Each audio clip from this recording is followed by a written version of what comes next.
Welcome to Tim's Weather Center News Debate Part 2.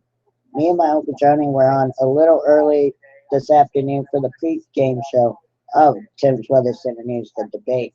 So we are minutes away from the actual debate, so stay tuned.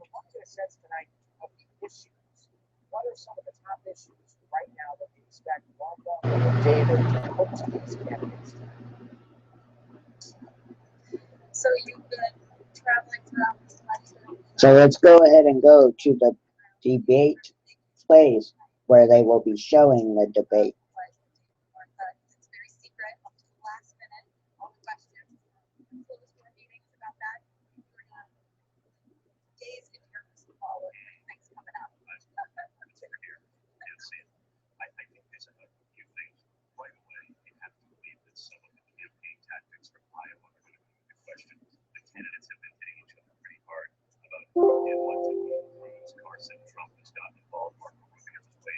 was talking about those voicemails that came to light there's a team all day like as the documents were happening, some of the voter violations.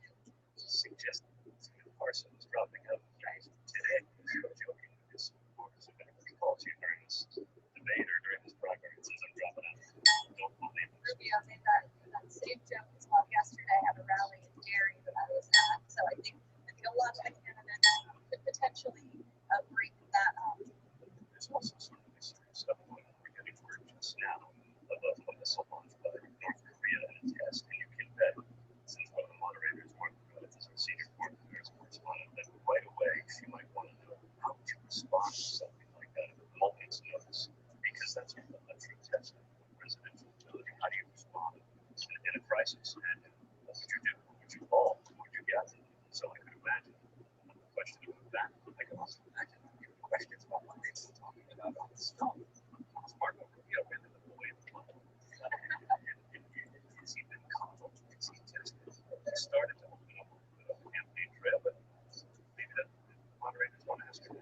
It'll be interesting to see the dynamics shift a little bit in this debate as well. I was on the stage earlier and to see how people are coming in regard to each other, just inches away, it's got to add to some tension between them. And you have Trump right in the middle, and then Rubio is on his side, and they've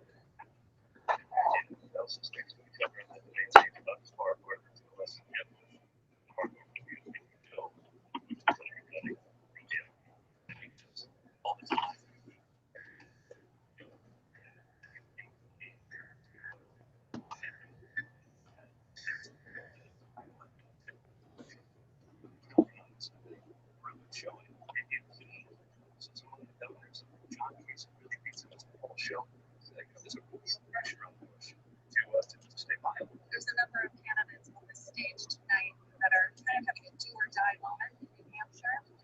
John Kasich is one of the governors. They kind of what people say, John Kasich, Chris Christie, all need to have better than expected showings here in New Hampshire if they're going to continue to be viable for a long term. But what's interesting about this ABC debate as well is that some of the debates have themes. So some of them are about the economy. This literally anything could be asked. There is no set theme. So down to the last minute, this launch could make it in here as well. And when I was talking to David Northwood earlier, one of the things they said was they really did about what voters were thinking about. And in this state, it could be opiate abuse. That's a huge issue in New Hampshire. There's any number of local economic type issues. But David and Martha spent some time in their debate prep figuring out what a New Hampshire voter is thinking about, what they're curious about, and what they want the candidates to talk about in a way that maybe they haven't until now. Right, and because we're here in New Hampshire and the primary is just a couple days away, we could see more tailoring to what New Hampshire voters want. There's only just over a million, I think 1.3 million people in the state, so for less than 1% of the population of America, this is a big opportunity for them to really get a lot of attention in this debate and personalization from these candidates. But now we are just a few minutes, 5 minutes away from the start of this debate. Very exciting.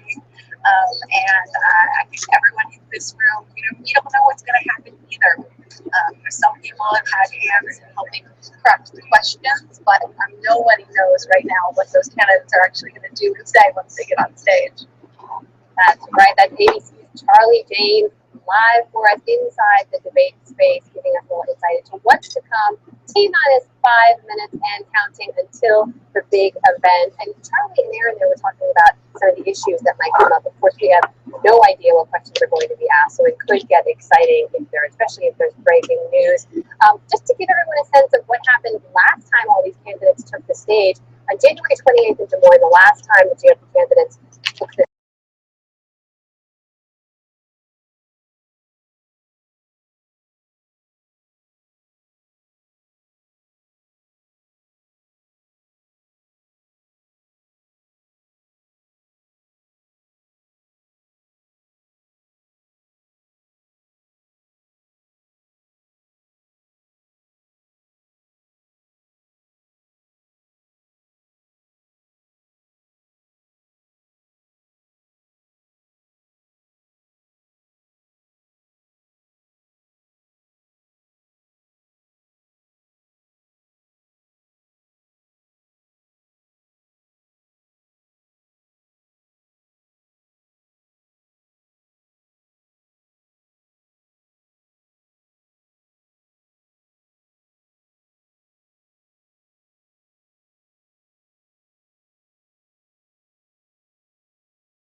is being run by incompetent people. After Iowa, everything changed. God bless the great state of Iowa. Tonight we have taken the first step, but an important step. Now, just days before New Hampshire. New Hampshire, we love New Hampshire. Cast their first votes. We don't need more of the same solution. We have to win the presidency. We have to come together as a country. For your next president. You're going to be calling me Mr. President. The Republicans face off. And this time, the front runner is here. It'll be huge. The top 7 candidates all in one room. The time is here. We are going to preserve this nation for our children and grandchildren. It's make or break. We are not waiting any longer to take our country back. So what will happen tonight? We will make America great again. On the eve of the biggest football game of the year, the biggest debate of the season. ABC News and WMUR TV, live from St. Anselm College in Manchester, New Hampshire. The Republicans debate, moderated by David Muir and Martha Rabbits. Now reporting, George Stephanopoulos. Good evening and welcome to Manchester for this pivotal debate before the New Hampshire primary. It has been a scramble since Iowa, and with less than 3 days to go before the voting here, this is what the race looks like right now. Donald Trump still on top despite falling short in Iowa there at 28%. Marco Rubio climbing into second on the strength of his third place finish in Iowa. He's had a lot of momentum all week long. But Iowa winner Ted Cruz tied for third here with Ohio Governor John Kasich and Jeb Bush at 9. The debate is just minutes away, and our ABC political team here to break down all the action tonight. Matt Down, I want to begin with you. Donald Trump tweeting again. He said, so many things to say, so much at stake. So much at stake, especially for Donald Trump. He saw his lead evaporate in Iowa after skipping the debate. Can't afford to have that happen again. No, and the surprise wasn't that he tweeted. The surprise was that he didn't attack somebody in the tweet that came in. I'm amazed, actually, about the tone of that tweet. It's so different. He seems more excited about this debate since the time he got his name on the first building that he put together. I think this debate for Donald Trump, it's pivotal for everybody. It's crucial for everybody. I think Donald Trump has the most of it. He comes in this debate tonight having been ahead in 70 straight polls in New Hampshire since July. And if he comes out of here and doesn't do well tonight and loses on Tuesday night, it's very hard to put that back together after too long. Hard to see how you can go forward. Meantime, Marco Rubio has momentum, John Carl. And that means he's going to be the big target tonight. Yeah, I think this is Marco Rubio's moment. He's not the front runner. That's clearly Donald Trump. But Marco Rubio is the hottest candidate in this race right now. He has zoomed to the fastest rise. He has zoomed to second place in New Hampshire, and that means that he has the biggest target. And I think the harshest attacks may come from the guy right next to him, Jeb Bush. One of Jeb Bush's strongest supporters, Lindsey Graham, said that if Marco Rubio beats him badly here, Jeb is toast. It's momentum with Jeb Bush. In the meantime, looking on this, we know that New Hampshire has history of big swings at the last minute, and a third of the voters here say they can still make up their minds in the next couple of days. And go to either primary, because the independents can vote in either one. But the Saturday before the Tuesday primary in 1980, Ronald Reagan came into his debate with his internal poll showing him 21 points behind George Bush, who had just won Iowa. They had a very contentious debate that night where Reagan famously said, I am paying for this microphone. And he, from there on, just took off and won New Hampshire by more than 20 points. Enormous changes at the last minute. The debate just minutes away. We'll be right back. ABC News live coverage of the New Hampshire Republican debate will continue in a moment.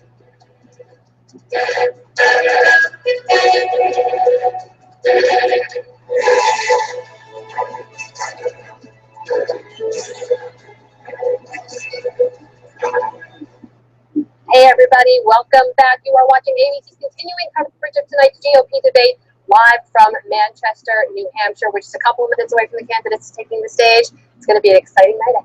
That's right. You can even sense the excitement there in the room. So much at stake. And our friends at Google say that today the most person people watching tonight are most interested in hearing from is Donald Trump. Of course, he wasn't in the last debate. He's on that stage. You saw him there coming in with his wife Melania. So very excited to see that. But right now, let's go to our friend Josh Haskell, who's there in New Hampshire at a watch party. Josh, what's going on there?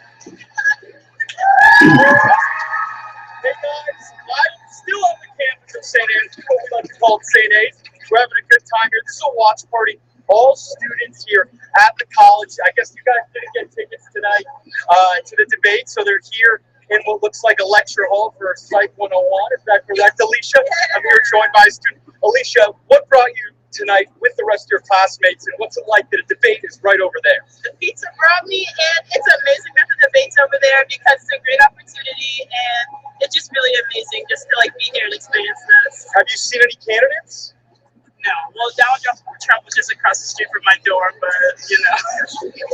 Pretty small campus here. Donald Trump walked by Brady Hall. Yeah, Or Ralph Hall. I'm getting to know the dorms here. I've been talking to a lot of students. It's quite a party and a good scene here in Psych 101. Hey Josh, give us a sense of what you got from the crowd so far. Is there a sense everyone's leaning one way or the other when it comes to the candidates?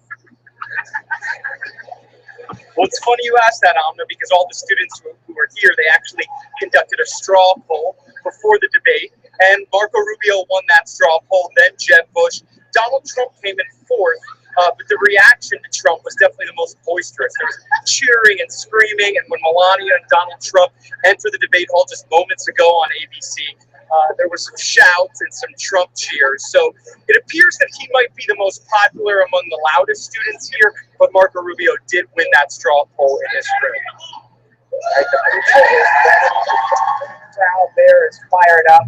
Now just a couple minutes away from the ABC News debate. You know, one of the things that's so interesting about this moment right now is how many people in New Hampshire are undecided. 40% of voters in New Hampshire today say they're undecided. This could help them make up their minds. And clearly, TV keeps changing channels. Like what somebody's candidates are going to have to say tonight, and may end up deciding based on what's said on that stage. Clearly, we saw there a lot of folks at St. A's taking to the stadium or taking to that room there to try to listen in. I gotta tell you, college campus, Saturday night, and there's that many students sitting to watch a political debate. That is not where you would have found this one on a Saturday night in college. We won't get into that right now, but clearly a lot of interest in what's happening tonight on that stage. That's right, the Super Bowl of politics. I think Josh put it a little bit earlier, and it really is tonight. So lots at stake.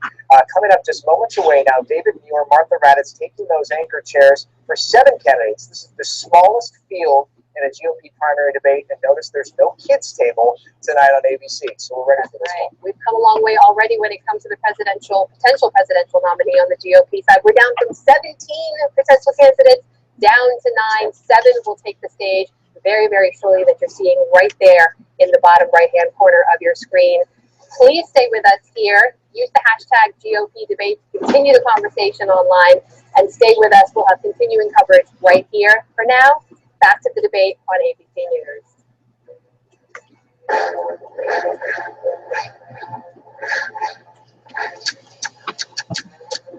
My favorite thing to do on the day of the debate is play Plants vs. Zombies on my iPhone. Siri, what questions will David Muir be asking at the New Hampshire debate? I normally call my mom to get advice. I'm ready. I take these hundreds of pieces of paper. They have all the advice that people have given me and light them on fire. I try to talk to every single voter in New Hampshire. Get those teleprompters out of here. We're going to have some fun. Candidates going through some of their pre-game prep. The Independent Journal Review, and I'm here now with 2 pros who've been in those war rooms. Bill Bristol, now editor of the Weekly Standard, our analyst Donna Brazil, former campaign manager for Al Gore and Bill. What are you watching for? Above all, Donald Trump, the man who was not there in Iowa. At that point, it was rightly so. I remember this. Some of us thought, well, it's probably a mistake for you not to show up. But Stand by, everyone. Technical difficulties. I had to change videos. Democratic Sanders and Clinton really going at it the other night in their debate. Bernie's got about a double-digit lead here right now. They set the themes for Way too loud.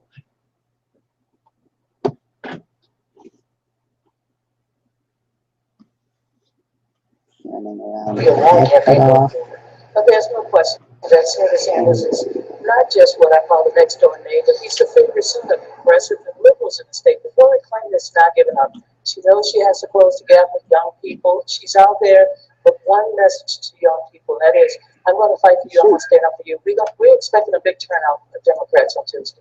Meantime, Matthew, Dad, 7 candidates up on that stage tonight, but realistically, only 3, maybe 4 will be viable candidates after this primary here on Tuesday. I think there's 4 tickets out of this debate tonight and out of New Hampshire, and the voting goes forward as it goes forward. I think the one person also to watch in this is John Kasich. John Kasich has put all his chips on the table here in New Hampshire. He's done 100 town halls, and I think you see and you feel can he break through? And there is a possibility if John Kasich does well tonight that he breaks into the top 3 and gets a ticket out. He was making a plea to Democrats. Today he actually said, I should be running in the Democratic primary because you see so many people come up to him and say, I'm a Democrat, but you're the one Republican I can support. And actually, in New Hampshire, you can. Because Democrats and independents can vote in the Republican primary. It's hopeful those independent seats come from Democrats. It has to be an independent on the day of coming in, not a Democrat, but he is hoping that a lot of them can come out for him on Tuesday. It's just a second away with Red ABC News live coverage of the New Hampshire Republican debate will continue in a moment.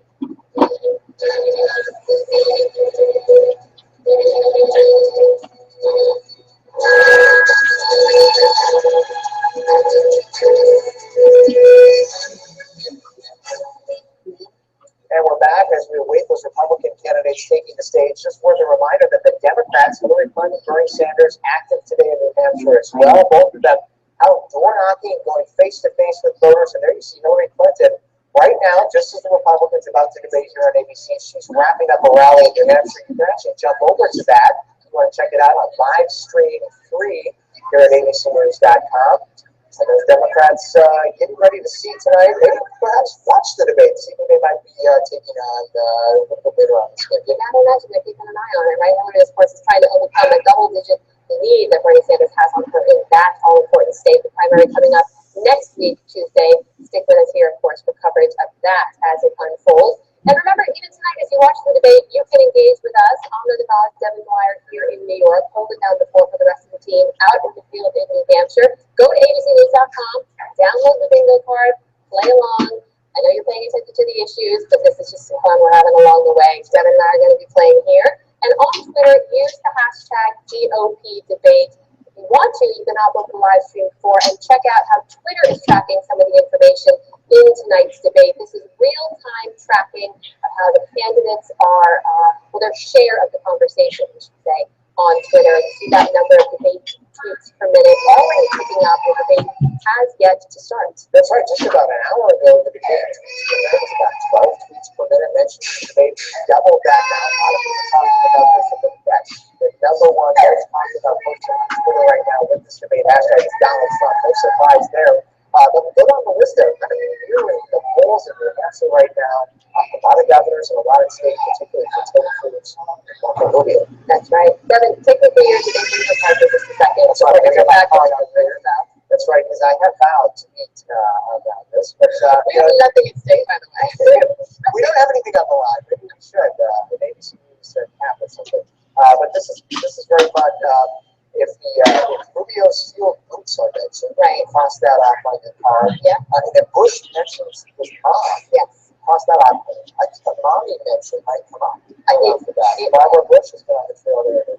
That's right. Everyone talking about Bush working hard to pull himself out of that pack of the 3 governors, and the whole family was rolled out for this last week. Barbara Bush came out to an event. His brother, former President Bush, appeared in an ad for him. We'll see if it does him any good in the polls. That's right. So have some fun with us. Download your own card. Follow along. But as we said, there are many serious issues to be discussed. We'll be here through the debate tonight, all the way through 11 p.m. Eastern. You can watch us here. We'll be with you through the commercials and some analysis. Our entire team is on the ground in New Hampshire. Josh Haskell was on a few minutes ago at a very active debate pony there at St. Anthony's College. It's Site 101 classroom. Pizza being served there and here too, I think. We have that to look forward to. We're going to keep checking back in with Josh and with Charlie James and with all the field of our whole team of reporters out in the field to get reaction on the ground and give you an inside behind the scenes look to this debate that ABC News is hosting, the final GOP debate before voters head to the polls in the first primary in the nation in New Hampshire on Tuesday. That's right, 3 days away now from the New Hampshire primary. And just to reset, I'm sure you've been following the polls if you're watching us and following politics, but Donald Trump holding the double-digit lead in New Hampshire, with Ted Cruz, Marco Rubio on his heels, all those guys right now about to take the stage with our great moderators, David Muir, Martha Battens. Here we go. ABC News GOP debate in New Hampshire. Wow, another presidential debate. I don't think this will be very good. How's that, John? Because we're not in it.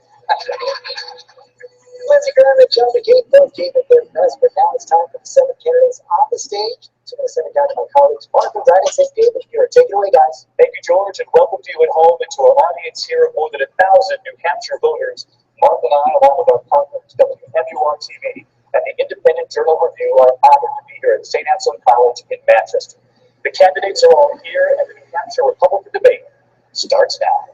The time is here. It's make or break.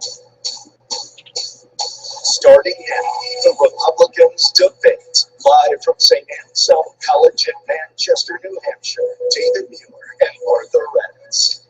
Good evening again, everyone. This is the first time since Iowa and the only time before the New Hampshire primary that the Republican candidates will have the opportunity to face each other. The people of Iowa have been heard. Now it's New Hampshire's turn.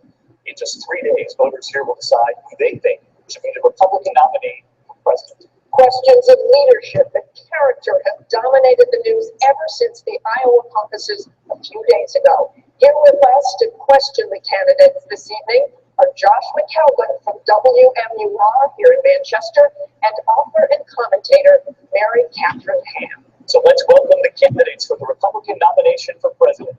New Jersey Governor Chris Christie.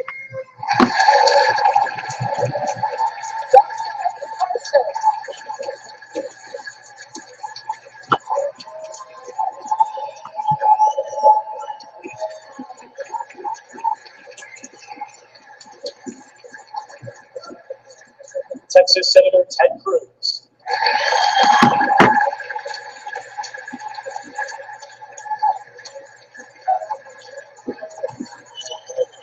Businessman Donald Trump.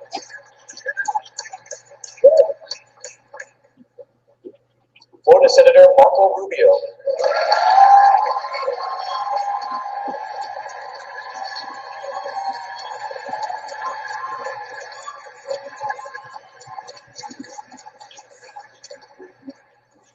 Former Florida Governor Jeb Bush.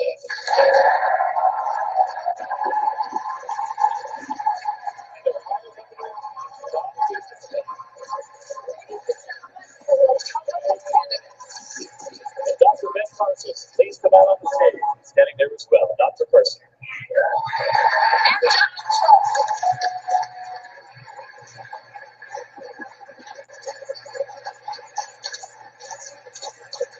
And lastly, we welcome back to the debate stage Donald Trump.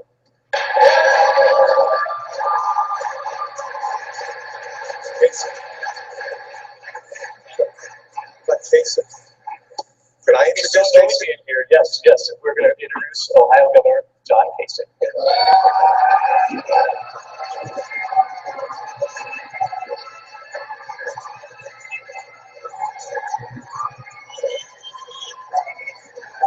The applause so loud here. The applause so loud you couldn't hear. We couldn't hear of it. That's a good sign for the excitement this evening. Gentlemen, thank you for being here tonight, just days before voters here in New Hampshire make their decisions. The rule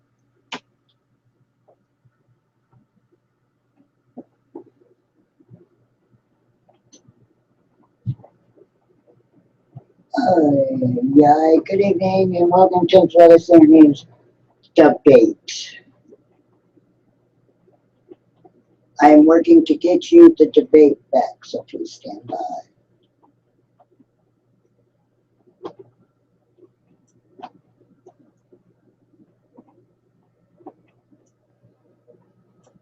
They are surely making this hard today.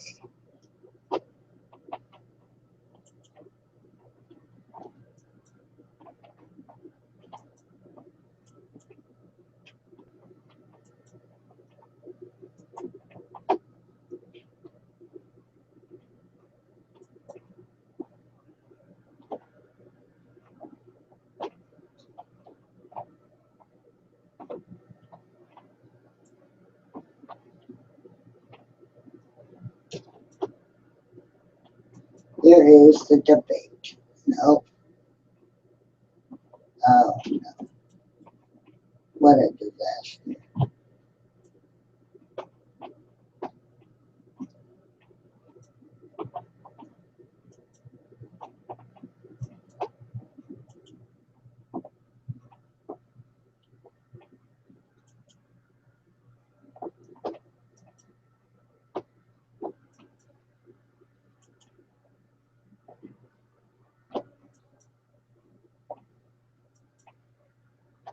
Stand by. Tim Ferguson and me was having some technical difficulties.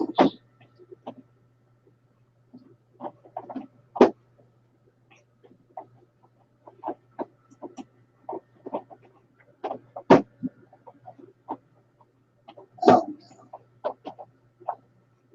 technical difficulties, guys.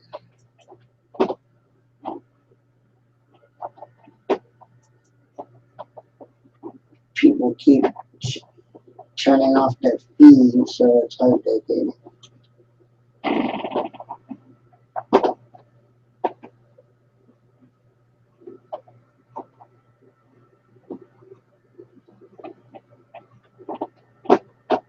So while this loads, then we'll get back to your debate.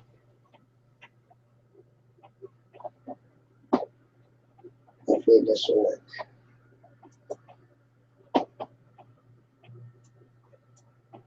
Why is ABC gotta be such a pain in the butt?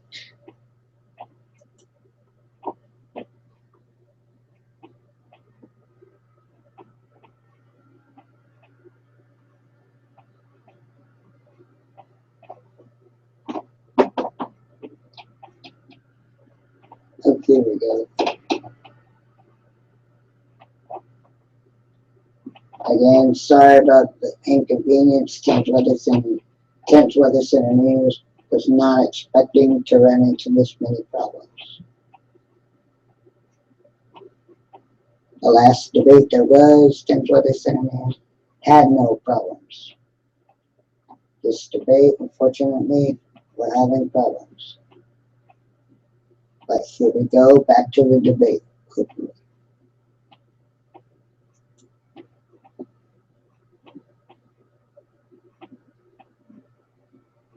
While it loads, you guys can talk to me. Again, you guys can watch it on my website at www.timsweathercenternews.com. Opening more offshore areas to responsible development would produce lots of domestic oil and natural gas, plus more than 800,000 new jobs and $200 billion in government revenue. Now that's energizing America. Log on to learn more.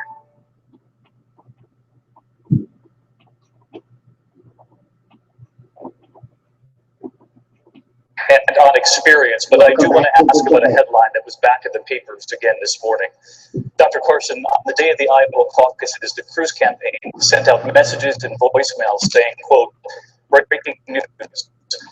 Dr. Ben Carson will be planning to suspend his campaign following tonight's caucuses. Please inform any Carson caucus goers of this news. But as we can all see, you're still standing here tonight. Late this week, your campaign sent this email, quote, this kind of deceitful behavior is why the American people don't trust politicians. If Senator Cruz does not act, then he clearly represents DC values. What kind of action do you think Senator Cruz should take? Well, when I wasn't introduced number 2 as was the plan, I thought maybe he thought already had dropped out. But today is the 105th anniversary or 105th birthday of Ronald Reagan. His 11th commandment was not to speak ill of another Republican. So I'm not going to use this opportunity to savage the reputation of Senator Cruz. But I will say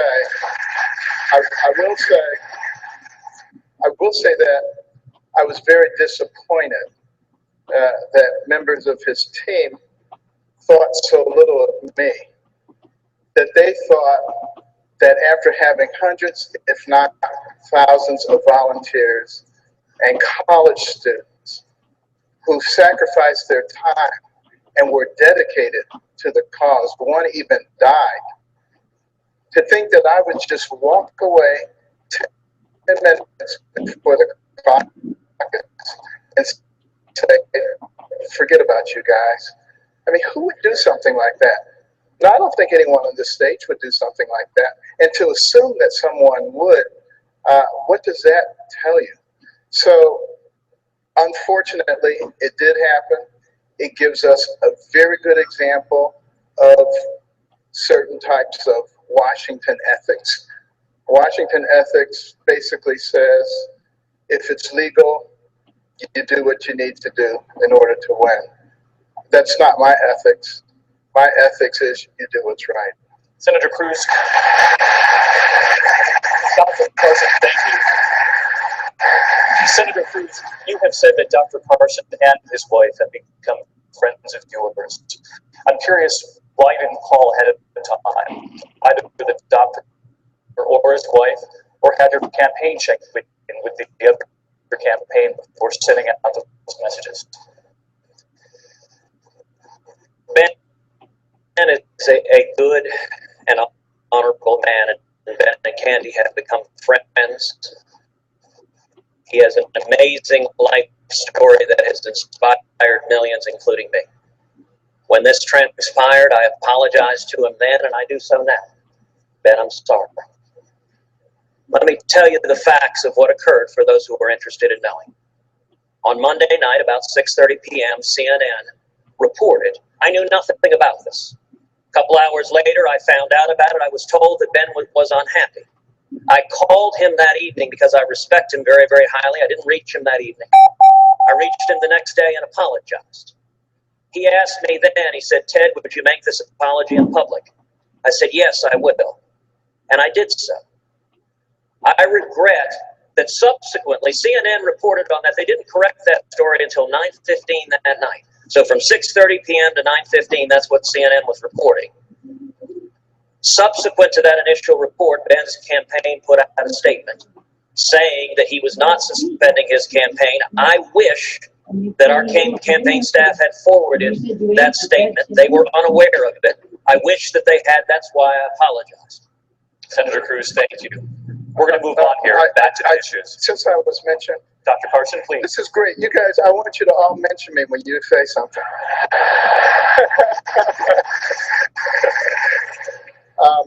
In fact, the timeline indicates that initial tweet from CNN was followed by another one within 1 minute that clarified that I was not dropping out. So what happened to that one, it is unclear.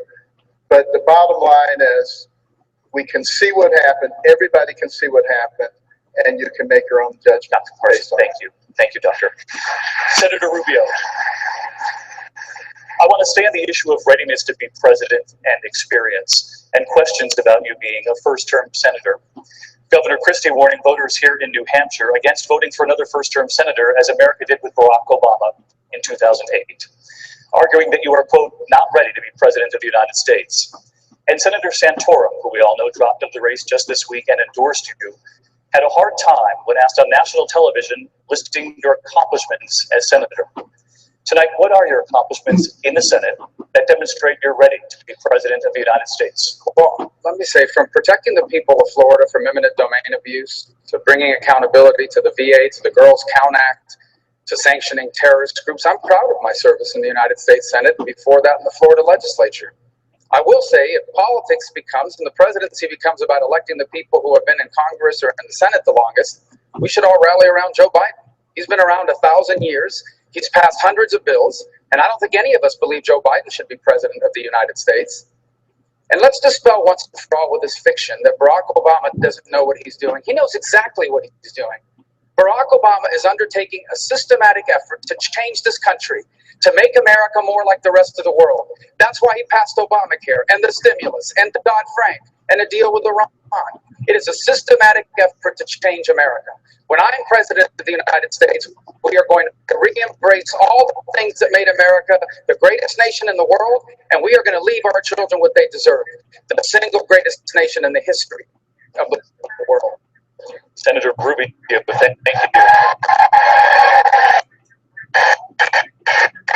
I do want to ask Governor Christie. Governor Christie, you fool me once, shame on you. Fool me twice, shame on me. When it comes to electing a first-term senator, you heard Senator Rubio make the case that he does have the experience. Your response? Sure. First, let's remember something.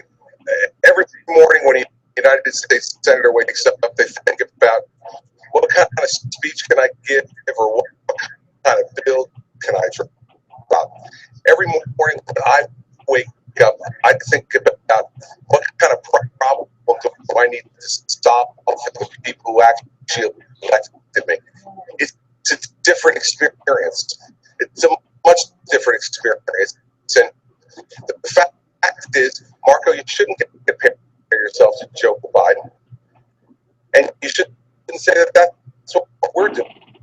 Here's exactly what we're doing. You have not been involved in a consequential decision where you had to be held accountable. You just simply haven't. But he simply does not have the experience to be president of the United States to make these decisions. We've watched it happen, everybody, for the last 7 years. The people of New Hampshire are smart. Do not make the same mistake again.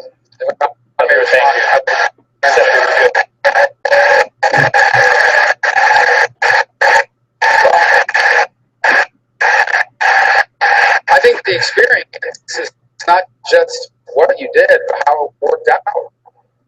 Under Christie's governorship of New Jersey, they've been downgraded 9 times in their credit rating. This country already has a debt problem. We don't need to add to it by electing someone who has experience at running up and destroying the credit rating of the state. But I would add this: let's dispel with the fiction that Barack Obama doesn't know what he's doing. He knows exactly what he's doing. He is trying to change this country. He wants America to become more like the rest of the world. We don't want to be like the rest of the world. We want to be the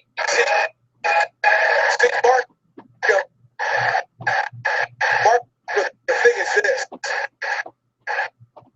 When you're president of the United States, when you're governor of a state, the memorized 30-second speech where you talk about how great America is at the end of it doesn't solve one problem for one person.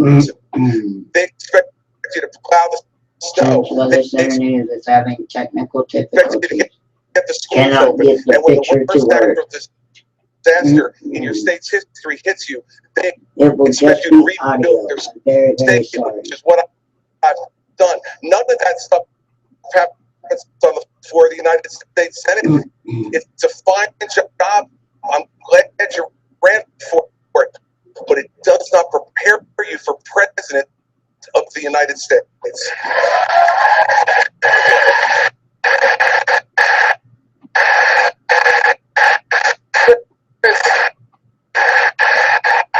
Chris, your state got hit by a massive snowstorm 2 weeks ago. You didn't even want to go back. They had to shame you into going back. And then you stayed there for 36 hours, and then you left and came back to Camp Go to the facts. Here's the bottom line. This notion that Barack Obama doesn't know what he's doing is just not There true. it is.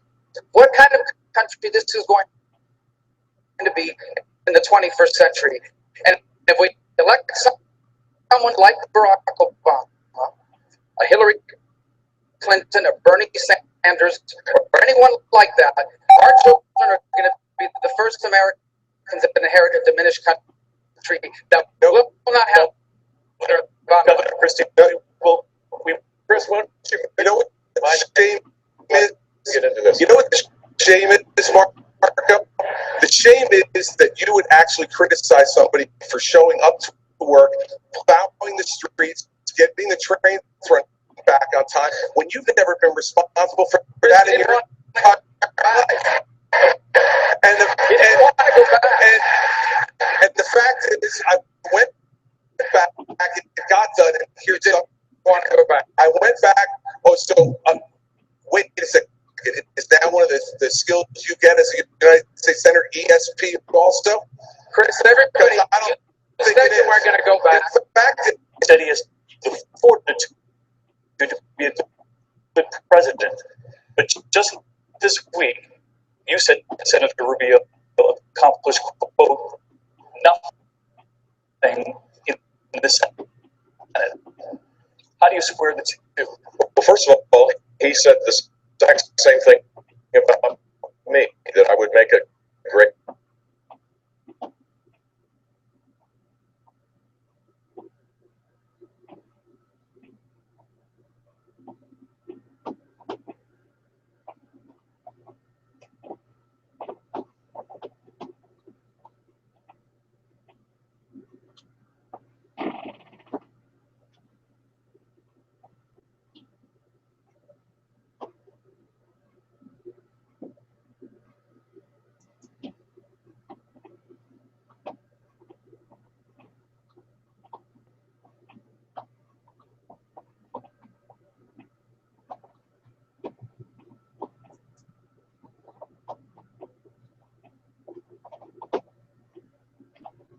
Tim's Weather Center News is having some technical difficulties. Please stand by, and I'm very, very sorry. I don't know what it's doing today.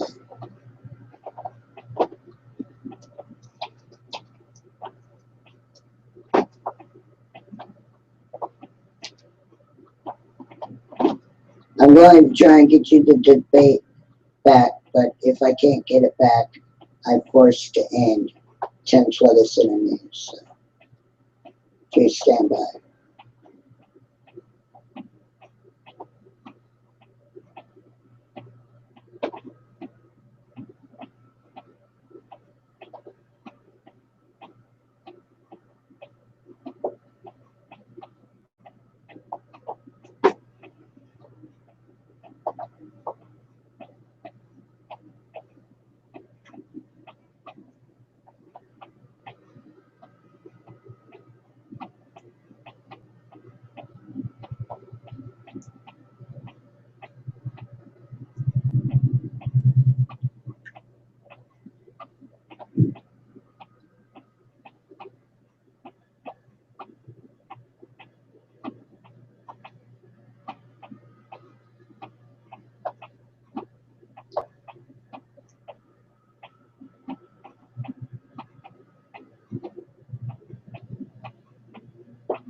Tim's Weather Center News is working with the technical Think cleaner air is just pie in the sky? Well, it's not. EPA says air emissions are down since 1970, all while the economy, population, and energy use increase. So everyone can breathe a little easier. Log on to learn more. Military to destroy that missile preemptively on the launch pad to prevent North Korea from becoming an even graver threat. You know, at this point, I'm not going to speculate on that without the intelligence briefing that any commander-in-chief would have, knowing what exactly is there. One of the real problems. Senator Chris, let me tell you this. You have talked tough about the Mideast. You haven't gotten those intelligence briefings about that. Why not tell us whether you would preemptively strike a missile on a launch pad that threatens? Actually, with respect, I have gotten the intelligence briefings on the Mideast. Those have been going on for many years. I haven't gotten the intelligence briefing tonight on what North Korea is doing because I'm here in New Hampshire. And when you're responding to an immediate incident, you need to know the intelligence of what's occurring. But what I was saying, look, it is qualitatively different dealing with a country once they have nuclear weapons. It's why you prevent them from getting nuclear weapons in the first place, because your hands are somewhat tied once they have nukes. It's why this Iranian nuclear deal is so catastrophic, and it's why I pledged on the very first day in office to rip to shreds this Iranian nuclear deal, so we're not sitting here in 5 years wondering what to do about an Iranian missile launch when they have nuclear weapons. The stakes are too high for that. Okay, Senator Cruz, I will say that missile has been sitting there for quite some time, and they have had eyes on it. Martha, just to clarify on that point, because he's right, and one more thing to point, it is standard procedure of the United States to shoot down those missiles once launched if they pose a threat to civilians, land, Senator Rubio, I'm talking about a preemptive strike on the launch pad. No, I understand, and that's, but I think it's important to note that it is, and Senator Cruz, I think, was alluding to this as well. It is the standard procedure of the United States, if in fact those missiles pose a threat to land, civilians, our allies, or any of our assets, to shoot down that missile in mid-flight. I understand your question was about a preemptive strike, but my point is that there is in place now contingencies to avoid any sort of that strike from going errant and destroying any assets of the United States, or implicating or hurting any of our allies or any of our assets in the region. Okay, thank you, Senator Rubio. Governor Kasich, how would you respond to tonight's launch? Well, we've got to step up the pressure. And by the way, I've got to say, after being here, every one of my 100 town hall meetings in New Hampshire were a lot more fun than what I saw here today. We're so much more positive. Look, in terms of North Korea, Martha, we have to make sure that we intercept both the ships and their aircraft, because what they're trying to do is to proliferate this very dangerous material, along with the technology, the instruments that can be used for mass destruction. That's what I worry about the most, frankly, is non-state actors, people who don't have a uniform, people who don't have a country, who can spread this, who are not subject to the mutual assured defense. In other words, you strike us, we strike you. Some of these radicals, they don't care about that. That's what I worry about for my children and for their children going forward. So we have to be very tough, and we should tell the Chinese, look, if you're not going to do this, ballistic missile defense to Koreans, ballistic missile defense to Japan, and by the way, we should impose the same kind of sanctions on North Korea that we imposed on Iran, because they're able to shift money, they're able to send money and receive money. We've got to be very tough on this, and frankly, I think we could have let the Japanese know that if you want to take action on that missile that's rising, you want to take action, you will have our support if that's what you think is the best thing to do. We cannot continue to be weak in the face of the North Koreans, or frankly, in the entire rest of the world. Martha, this relates to the strategic patience of the Obama administration. They come up with these great marketing terms, and what they do is they pull back, and voids are filled, and they're now filled by asymmetric threats of terror, as well as nation states on the run. The next president of the United States is going to have to get the United States back in the game, and if the preemptive strike is necessary to keep us safe, then we should do it. Thank you, Governor. Mr. Trump, do you have a red line with North Korea? Would you consider military action, and how far would you let them go? Well, let me say a couple of things. First of all, Marco said earlier on that President Obama knows exactly what he's doing. Like we have this president that really knows. I disagree respectfully with Marco. I think we have a president who, as a president, is totally incompetent, and he doesn't know what he's doing. I think he has no idea what he's doing, and our country is going to hell. So I just want to say we disagree on that. Okay? Yeah, I got mentioned. Can I respond? I'd like you to finish the question, please. As to North Korea, we have has been just sucked out of our country by China. China says they don't have that good a control over North Korea. They have tremendous control. I deal with the Chinese all of the time. I do tremendous business. The largest bank in the world is in one of my buildings in Manhattan. I deal with them. They tell me they have total, absolute control, practically, of North Korea. They are sucking trillions of dollars out of our country. They're rebuilding China with the money they take out of our country. I would get on with China. Let China solve that problem. They can do it quickly and surgically. That's what we should do with North Korea. Senator Rubio, here's the broader point as well, and I think it touches on what Donald just mentioned.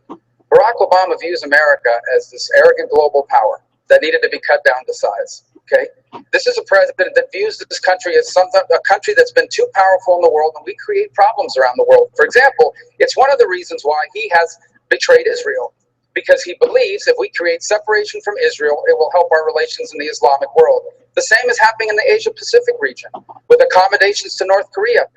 North Koreans should be back on the list of terrorist nations, as an example. And Donald's absolutely right. China does have a lot of influence over North Korea, and he should be leveraging our relationship with the Chinese to ensure that North Korea no longer has access to the resources that have allowed him to, a country that has no economy, to develop long-range missiles already capable of reaching the west coast of the United States potentially. Thank you very much, Senator Rubio. Governor Bush, another problem facing the commander-in-chief right now is that North Korea is currently detaining an American college student. What would you do to get that college student back home? Well, first of all, it's interesting that that happened literally days when this hostage release took place, but in Iran.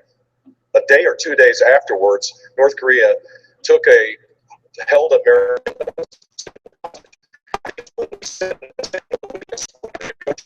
to release people that committed crimes in our country for people that didn't commit crimes that are held hostage in Iran. We saw the shameful treatment of our sailors, that this creates weakness, sends a signal of weakness around the world. The next president of the United States is going to have to get back in the game where the United States' word matters, where we back up our allies, where we don't send signals of weakness. We need to use every influence possible to get this student back. And I think John is right about this. There are crippling sanctions that are available as it relates to the 2 or 3 banks that North Korea uses to use its illicit trade. And we ought to reestablish those sanctions, not just because of the student, but because of their actions that they're taking right now as it relates to building this missile capability. Governor Christie, I want to go to you on the same question. Martha. Would you negotiate with North Korea? No, let's make something very clear.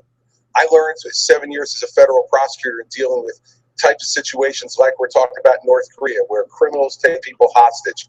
You never pay ransom to the criminals, ever. You never pay ransom to the criminals. Everyone out at home watching tonight understands that principle. And so what you need to do is to engage in a much different way with these folks. They do not understand anything but toughness and strength. And we need to engage the Chinese to deal with the North Koreans, but we also need to make sure that they understand there's a commander-in-chief who will not pay ransom for any hostage. This president and his former Secretary of State are for paying ransom for hostages. When you do that, you endanger even more Americans around the world to be the subject of this type of hostage taking and illegal detention. You need a strong commander-in-chief who will look these folks in the eye and say, we will not put up with this, and we will take whatever actions we need to take, not only to get our people home safely, but to swiftly and surely punish those who believe they can violate the law and violate Americans' sovereign rights to travel the world freely and safely. This is unacceptable, and this is why this president is so weak, and why the Secretary of State, who's embracing a third Barack Obama term, would be even weaker. Thank you very much, Governor Christie. David. Martha, we're going to turn to immigration now, and I want to bring in Governor Kasich, because you told us in an ABC interview, Governor, quote, "It is completely ridiculous to think that we're going to go into neighborhoods, grab people out of their homes, and ship people back to Mexico." Adding, quote, "That's not where the party is. The party is not for deporting 11.5 million people." But Mr. Trump and Senator Cruz, who've made deportation central to their campaigns, top the national polls. So my question for you, are you not where the voters are? Well, you know, David, I've just spent a lot of time here in the state, as I mentioned earlier, and we have to have practical solutions, just like we were just talking about a few minutes ago on North Korea. Look, the situation is we need to finish the border. It has to be completed, just like we lock our doors at night, the country has to be able to lock its doors. And we can have a guest worker program where people can come in and out in an orderly way. And then for the 11.5 million that are here, if they have not committed a crime since they've been here, I believe they ought to pay some back taxes, pay a fine, never get on the path to citizenship, but get legalization. It is not, I couldn't even imagine how we would even begin to think about taking a mom or a dad out of a house when they have not committed a crime since they've been here, leaving their children in the house. I mean, That is not, in my opinion, the kind of values that we believe in. And secondly, I think at the end of the day that Americans would support a plan like this. I think Congress would pass a plan to finish the border, guest worker, pay a fine, a path of legalization, and not citizenship. And we've got to get this done. And I will tell you this, within the first 100 days that I am president, I will put that proposal to the Congress, and I will tell you, as a former congressman and an executive in Ohio, I can promise you that I believe you'll get the votes to pass that, and we can move on with that issue and protect our border. Governor Kasich, thank you. I want to bring this next to Senator Cruz. You heard what the governor said. He said we need practical solutions, and you've said I don't intend to send jackboots to knock on doors. That's not how we enforce the law for any crime. So what is your plan? How will you deport 11.5 billion undocumented people? And be specific, how would you do it?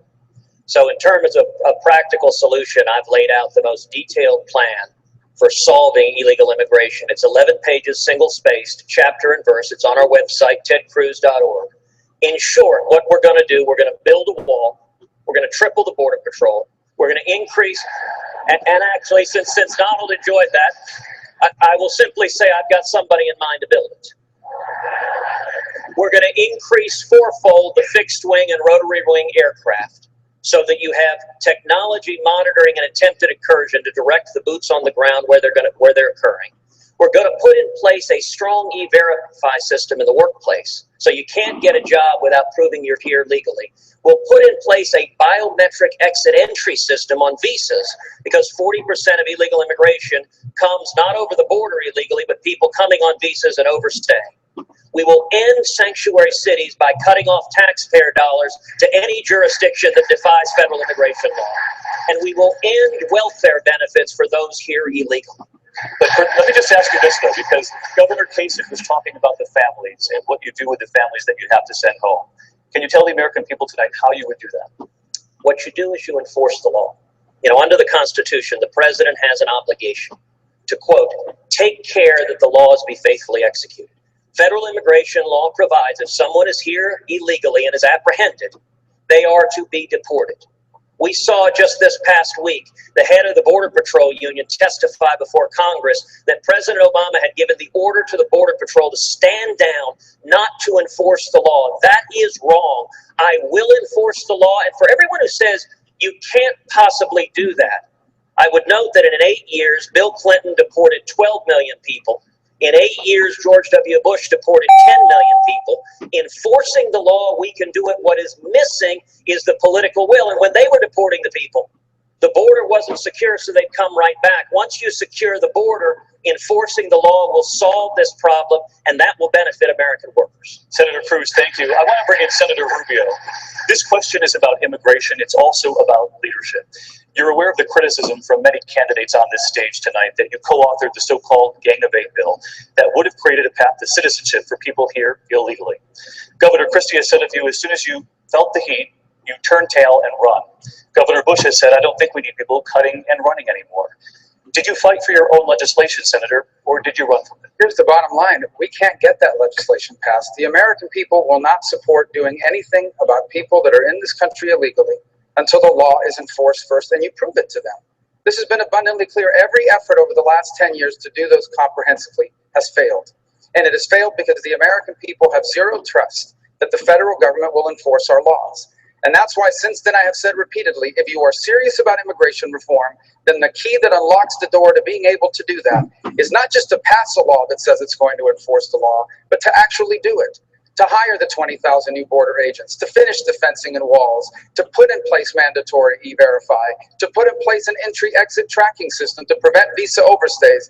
And once that's in place and that's working, I believe the American people will support a very reasonable but responsible approach to people that have been here a long time, who are not dangerous criminals, who pay taxes, pay fines for what they did. But until then, none of that is going to be possible. But I'm asking, did you fight for the legislation at the time, or did you run from it as your... Well, the legislation passed, but it has no support. In essence, it couldn't pass in the House. It will never pass in the United States until we secure the border, and it's not the way we're going to do it when I'm president. When I am president, we are going to enforce the law first, prove to people that illegal immigration is under control, and then we'll see what the American people are willing to support when it comes to people that are not criminals, who have been in this country for a long time, and who otherwise would like to stay. Governor Christie? Yeah, David, I'd just like you to listen again, everybody. This is the difference between being a governor who actually has to be responsible for problems and not answering a question. The question was, did he fight for his legislation? It's abundantly clear that he didn't. It's abundantly clear that he didn't fight for the legislation. When the teachers union attacked me with $20 million of ads because I wanted to reform teacher tenure, I fought for them and fought them and fought them, and I won.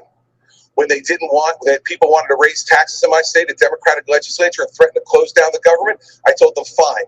Close down the government, I'll get in my cars, head to the governor's mansion, order a pizza, open a beer, and watch the Mets. You can call me when the government reopens. And guess what they didn't do? They didn't pass a tax increase because I vetoed it, and they never closed the government because they knew I would fight for what I believed in. The fact of the matter is, a leader must fight for what they believe in, not handicap and say, well, maybe since I can't win this one, I'll run. That's not what leadership is. That's what Congress is. Governor, thank you.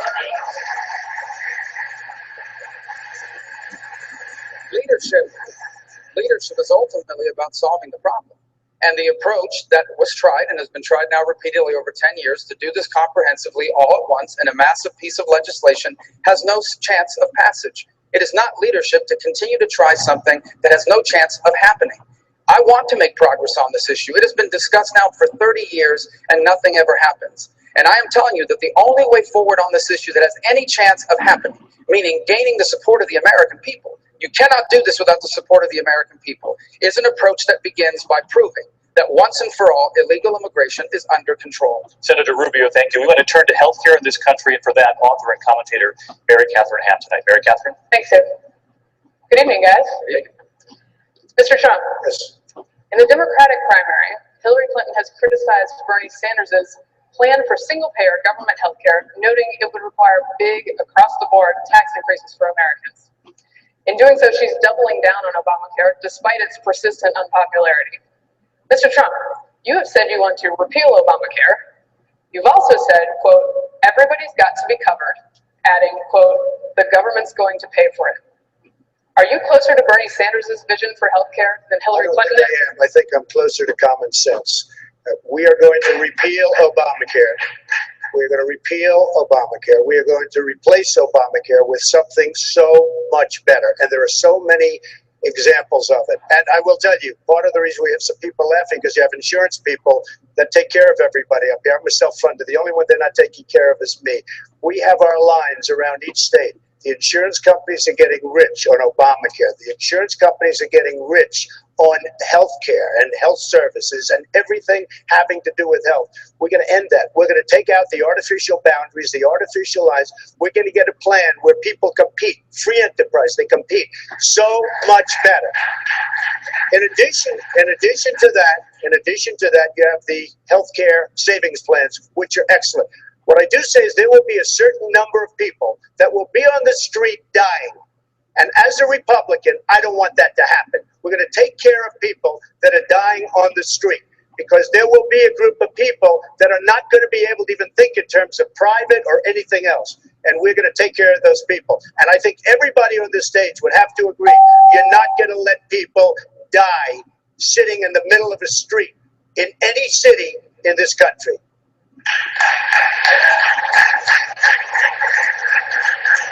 Senator Cruz, to that point, Mr. Trump has said that your position on healthcare means that maybe you've got, quote, no heart.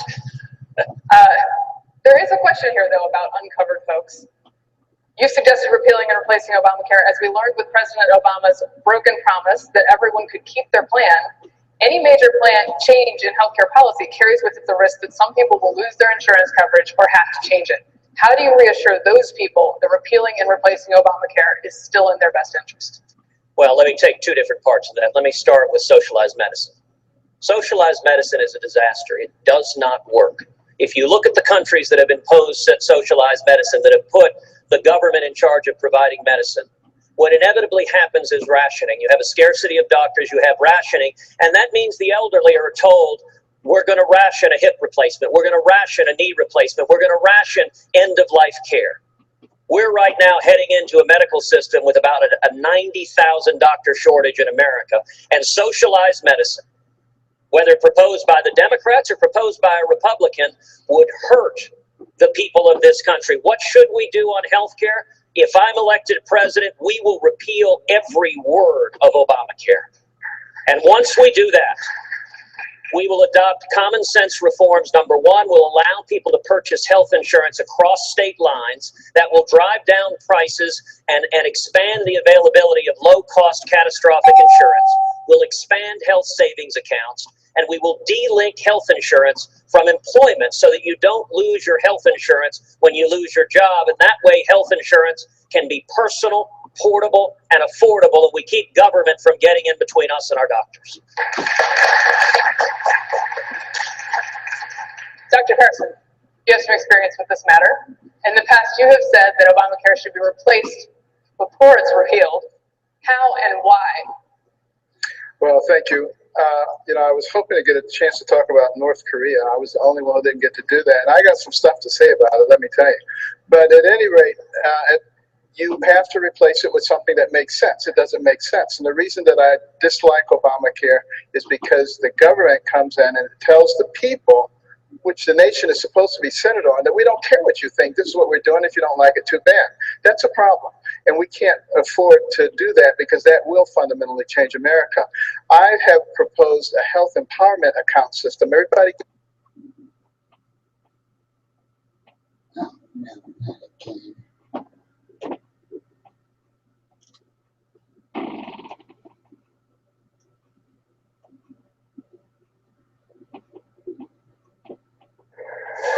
Opening more offshore areas to responsible development would produce lots of domestic oil and natural gas, plus more than 800,000 new jobs and $200 billion in government revenue. Now that's energizing America. Log on to learn more.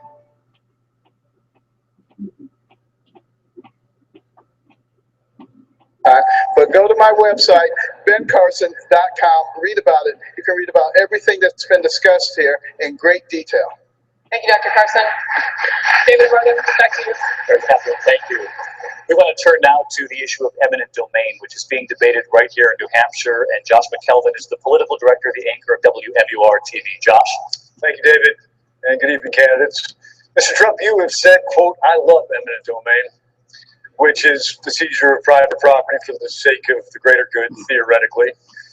You've tried to use the measure in business endeavors. You've said you'd support its use for the Keystone Pipeline project. Here in New Hampshire, a project, though, known as the Northern Pass, would bring hydroelectric power from Canada into the northeastern grid. Do you see eminent domain as an appropriate tool to get that project done? Well, let me just tell you about eminent domain, because almost all of these people, actually Chris hasn't, but so many people have hit me with commercials and other things about eminent domain. Eminent domain is an absolute necessity for a country, for our country. Without it, you wouldn't have roads, you wouldn't have hospitals, you wouldn't have anything. You wouldn't have schools, you wouldn't have bridges. You need eminent domain. And a lot of the big conservatives that tell me how conservative they are, I think I'm more than they are, they tell me, oh, well, they all want the Keystone Pipeline. The Keystone Pipeline, without eminent domain, it wouldn't go 10 feet, okay? You need eminent domain. And eminent domain is a good thing, not a bad thing. And what a lot of people don't know, because they were all saying, oh, you're going to take their property. When eminent domain is used on somebody's property, that person gets a fortune. They get at least fair market value, and if they're smart, they'll get 2 or 3 times the value of their property. But without eminent domain, you don't have roads, highways, schools, bridges, or anything. So eminent domain, it's not that I love it, but eminent domain is absolutely, it's a necessity for a country. And certainly it's a necessity for our country. So that'd be yes on the Northern Pass project. Yes. The difference between eminent domain for public purpose, as Donald said, roads and infrastructure, pipelines and all that, that's for public purpose. But what Donald Trump did was use eminent domain to try to take the property of an elderly woman on the Strip in Atlantic City. That is not public purpose. That is downright wrong. And here's the problem with that. The problem was it was to tear down. It was to tear down. He wants to be a tough guy. He wants to be a tough guy tonight. I didn't take the property. And the net result was you tried. I didn't take the property. The woman ultimately didn't want to do that. That is not true. And the simple fact is, To turn this into a limousine parking lot for his casinos is not a public use. And in Florida, based on what we did, we made that impossible. It is part of our Constitution. That's the better approach. That is the conservative approach. Mr. Trump, take 30 seconds. Let me just, he wants to be a tough guy. A lot of times, you'll have, and it doesn't work very well. How tough is it a to lot take of times, property from the elderly? Let me talk quiet. How A tough lot is of it? times,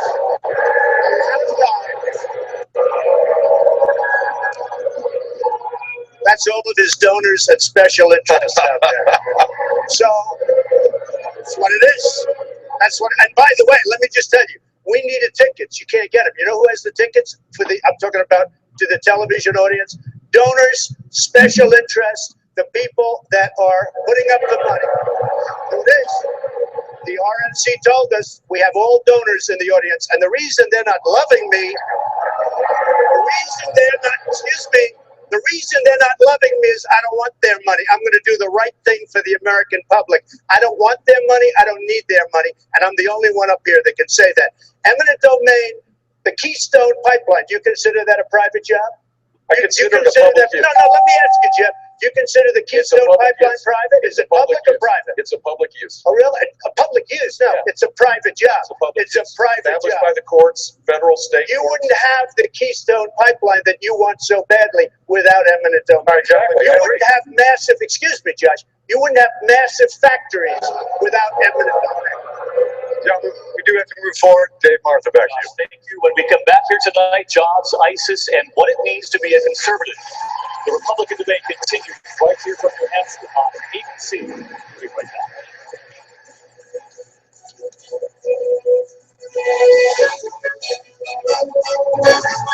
ABC News live coverage of the New Hampshire Republican debate is connected by BlackBerry Crib.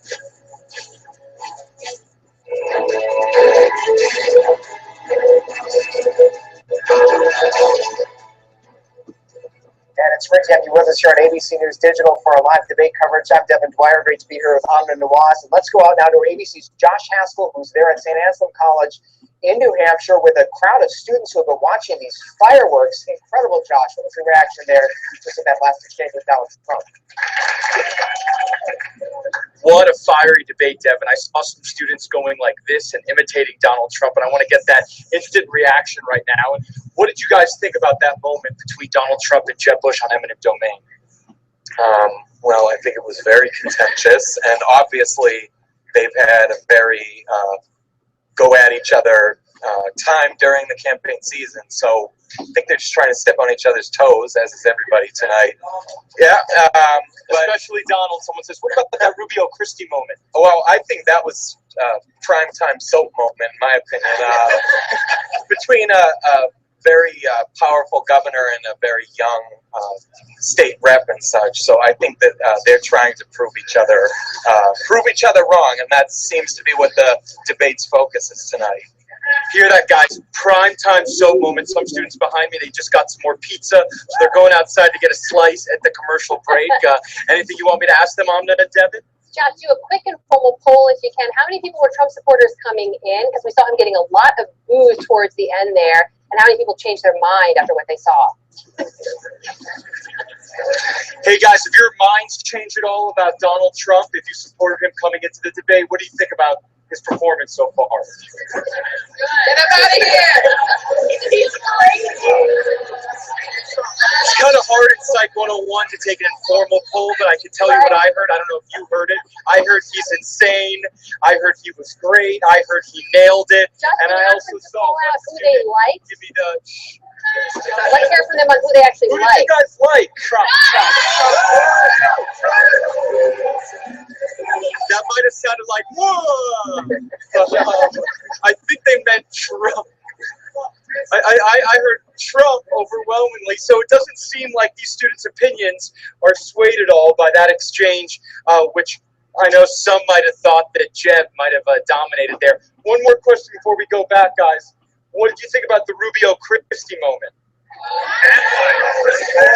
Christie won.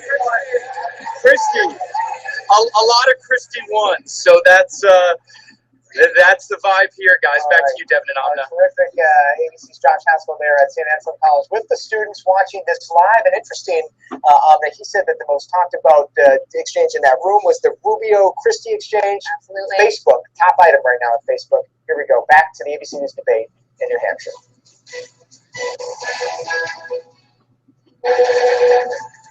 Live from Manchester, New Hampshire. Here again is George Stephanopoulos. Candidates taking a quick break. I'm here with John Carl right now. And boy, John, Marco Rubio came into this debate with a head of steam, ran right into Chris Christie. I have never seen Christie tougher in this race. I have never seen Marco Rubio more rattled. He repeated himself 3 times, precisely when Chris Christie's criticism was, you always repeat yourself with Sam Kent's speech. This was a tough moment for Marco Rubio. Donald Trump started out more subdued, got a pass for most of the debate, right up until the end of that first section when the issue of eminent domain came up, and Jeb Bush was ready.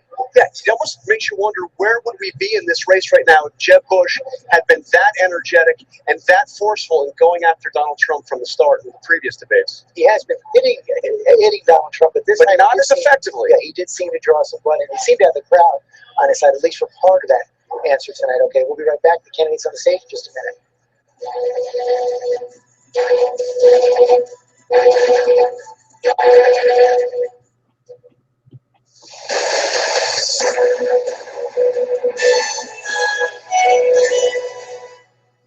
Hey everybody, welcome back to continuing coverage of the GOP debate in New Hampshire. I'm Amna Navaz here with Devin Dwyer. You saw our informal polling there inside the college classroom at St. A's where the debate is being held. Let's take a look at some harder numbers if we can from our friends over at Facebook. Take a look at this graphic. Here is what's happening so far in the debate. Remember, we still have a little bit more to go. This is the national share of conversation by candidate on Facebook so far. Donald Trump leading the pack with 49%. Coming up right behind him, I believe we have Marco Rubio with 22%, and finally in third place there, Ted Cruz with 20%, not unlike what we're seeing in the polls so far in New Hampshire. That's right, not unlike what we were seeing on Twitter as well. Donald Trump drawing so much attention. Of course, this is his first debate back since Iowa. He wasn't in the last debate, so a lot of attention on him. Boy, the fireworks between Marco Rubio and Chris Christie is what everyone seems to be talking about on social right now. But let's take a look over on Twitter. There you see the issues that are being discussed. Foreign affairs. Interesting with that breaking news out of North Korea launching a missile just about 7:29 p.m. right before the debate came on the air. Our Martha Raddatz putting that to the candidates. What would they do? Sort of a mix of responses there. Not very many specifics there, I say. No, she did press them hard. We haven't gotten many specifics on one issue. You saw some of the other issues following up. If you go back to that Twitter card, you'll see what else people are talking about when it comes to the issues on Twitter. Healthcare, racial issues, immigration, and the U.S. economy coming up in 5th place there. And those debate tweets per minute you see picking up in the pace now at 46 debate tweets per minute. Don't forget, if you want to join in the conversation, use the hashtag GOP debate. I'm Amna Navaz with Devin Dwyer here in New York. We're going to go back to network coverage very shortly. Here's the GOP debate in Manchester, New Hampshire. Stay with us here through the rest of the night. And after the debate, we'll bring you everything happening there and here. Back to the network now.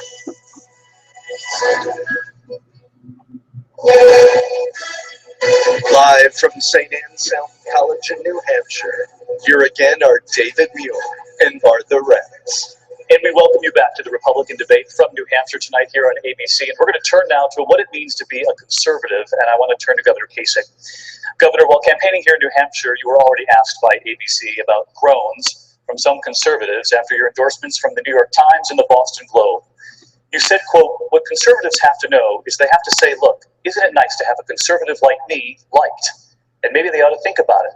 Because if I get elected president, the Republican Party and the definition of conservatism is going to change.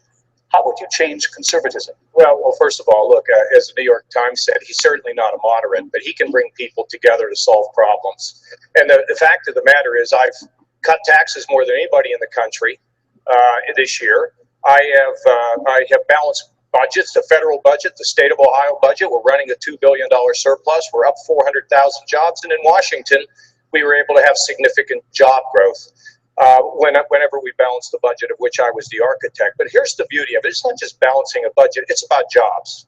You know, when I was a kid growing up in a neighborhood where if dad went home at night and said, I lost my job today, it just killed the family. It just was a devastating effect. So we have to have economic growth. But once we have economic growth, I believe we have to reach out to people who live in the shadows. I believe we need to help the mentally ill, the drug addicted, the working poor. We need to help the developmentally disabled to rise, and we need to help our friends in the minority community develop entrepreneurship. In other words, in America, conservatism should mean not only that some rise with conservative principles, but everybody has a chance to rise regardless of who they are, so they can live their God-given purpose. That's what conservatism should be. Senator Kasich, thank you. Mr. Trump, you've heard the argument from many of the candidates on this stage that you're not a true conservative. Tell the voters watching tonight why you are. Well, I think I am, and to me, I view the word conservative as a derivative of the word conserve. We want to conserve our money. We want to conserve our wealth. We want to conserve. We want to be smart. We want to be smart where we go, where we spend, how we spend. We want to conserve our country. We want to save our country. And we have people that have no idea how to do that, and they're not doing it. And it's a very important word, and it's something I believe in very, very strongly. Mr. Trump, thank you. Senator Rubio, you have said yourself that you don't think Donald Trump is running as a conservative. Did he convince you? Well, I think conservatism is about three things, and Donald touched on one of them, but it's about three things. The first is conservatism is about limited government, especially at the federal level. The federal government is a limited government, limited by the Constitution, which delineates its powers. If it's not in the Constitution, it does not belong to the federal government. It belongs to states, local communities, and the private sector. It's about free enterprise, which is an economic model that allows everyone to rise without pulling anyone down. The reason why free enterprise is the greatest economic model in the history of the world is because it's the only economic model where you can make poor people richer without making rich people poor. And it's about a strong national defense. It's about believing, unlike Barack Obama, that the world is a safer and a better place when America is the strongest military and the strongest nation on this planet. That's conservatism. Senator Rubio, thank you. I want to turn this discussion to the economy now. And Mr. Trump, Governor Christie has said, I tell everybody who goes to a Donald Trump event, if you get to ask a question, just ask him how. Christie said, I don't care which of the things he talks about, just ask him how. You have said that you'd be the greatest jobs president God ever created. Tell Americans watching tonight how many jobs you would create in the first term and how. Well, before I go there, I will tell you, I will bring jobs back from China. I will bring jobs back from Japan. I will bring jobs back from Mexico, where New Hampshire, by the way, has been virtually wiped out. They've lost so many businesses going to Mexico because of horrible trade deals. And now we're about to sign another trade deal, TPP, which is going to be a disaster for this country because they don't talk about monetary manipulation. It is going to be a disaster. I'm going to bring jobs back, and I'll start bringing it back very fast. Under my tax plan, right now we're the highest taxed country in the world. Under my plan, we cut not only taxes for the middle class, but we cut taxes for corporations. We will bring back trillions of dollars that's offshore. Right now they have $2.5 trillion, and in my opinion, it's much more than that. That's what the government says. All of that money is going to come back, and we're not going to lose Pfizer, which is now leaving, and other great companies, which is now leaving, and they're all leaving. We have many, many companies that are leaving this country. We're not going to lose them anymore because we're going to have a tax structure that is going to keep them in our country. Mr. Trump, thank you. There are a lot of governors on this stage tonight, and Governor Christie, Governor Kasich has said a few, quote, in Ohio, we have balanced a budget. They don't have one over in New Jersey. Our credit has been strengthened. Their credit has been downgraded. We've got more jobs. How important are those metrics in choosing the next president?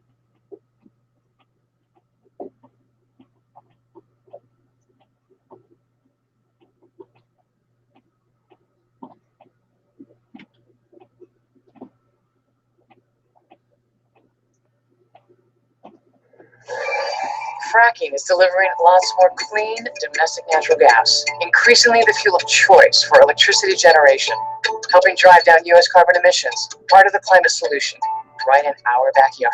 Log on to learn more.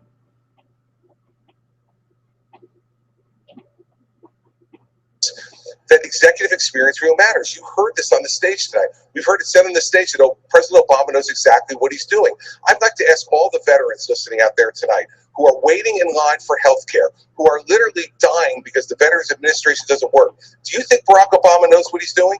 I don't. And I'll tell you something, anybody who evaluates him as knowing what he's doing and managing the government doesn't know how to manage a government themselves. And one last thing, David, which I think is really important.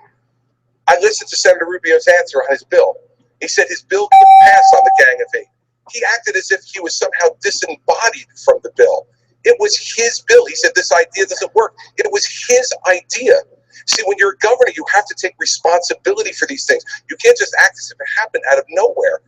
We have to take responsibility as executives. I take responsibility for my record in New Jersey. We've rebuilt the economy, and we rebuilt after the second worst natural disaster in American history. I'm proud of my record. And by the way, I like Kasich's record too. David, Governor. David, thank you, Governor Kasich. Yeah. Look, I'm not here. I like Chris. You did say your record was better than his. But let me just tell you. First of all, we have the lowest number of state employees in 30 years. Secondly, we have grown government at the rate of inflation. And I went from an $8 billion hole to a $2 billion surplus. And we've grown jobs by 400,000. That's one of the fastest growing states in the country. Our pensions are secure and our credit is rock solid.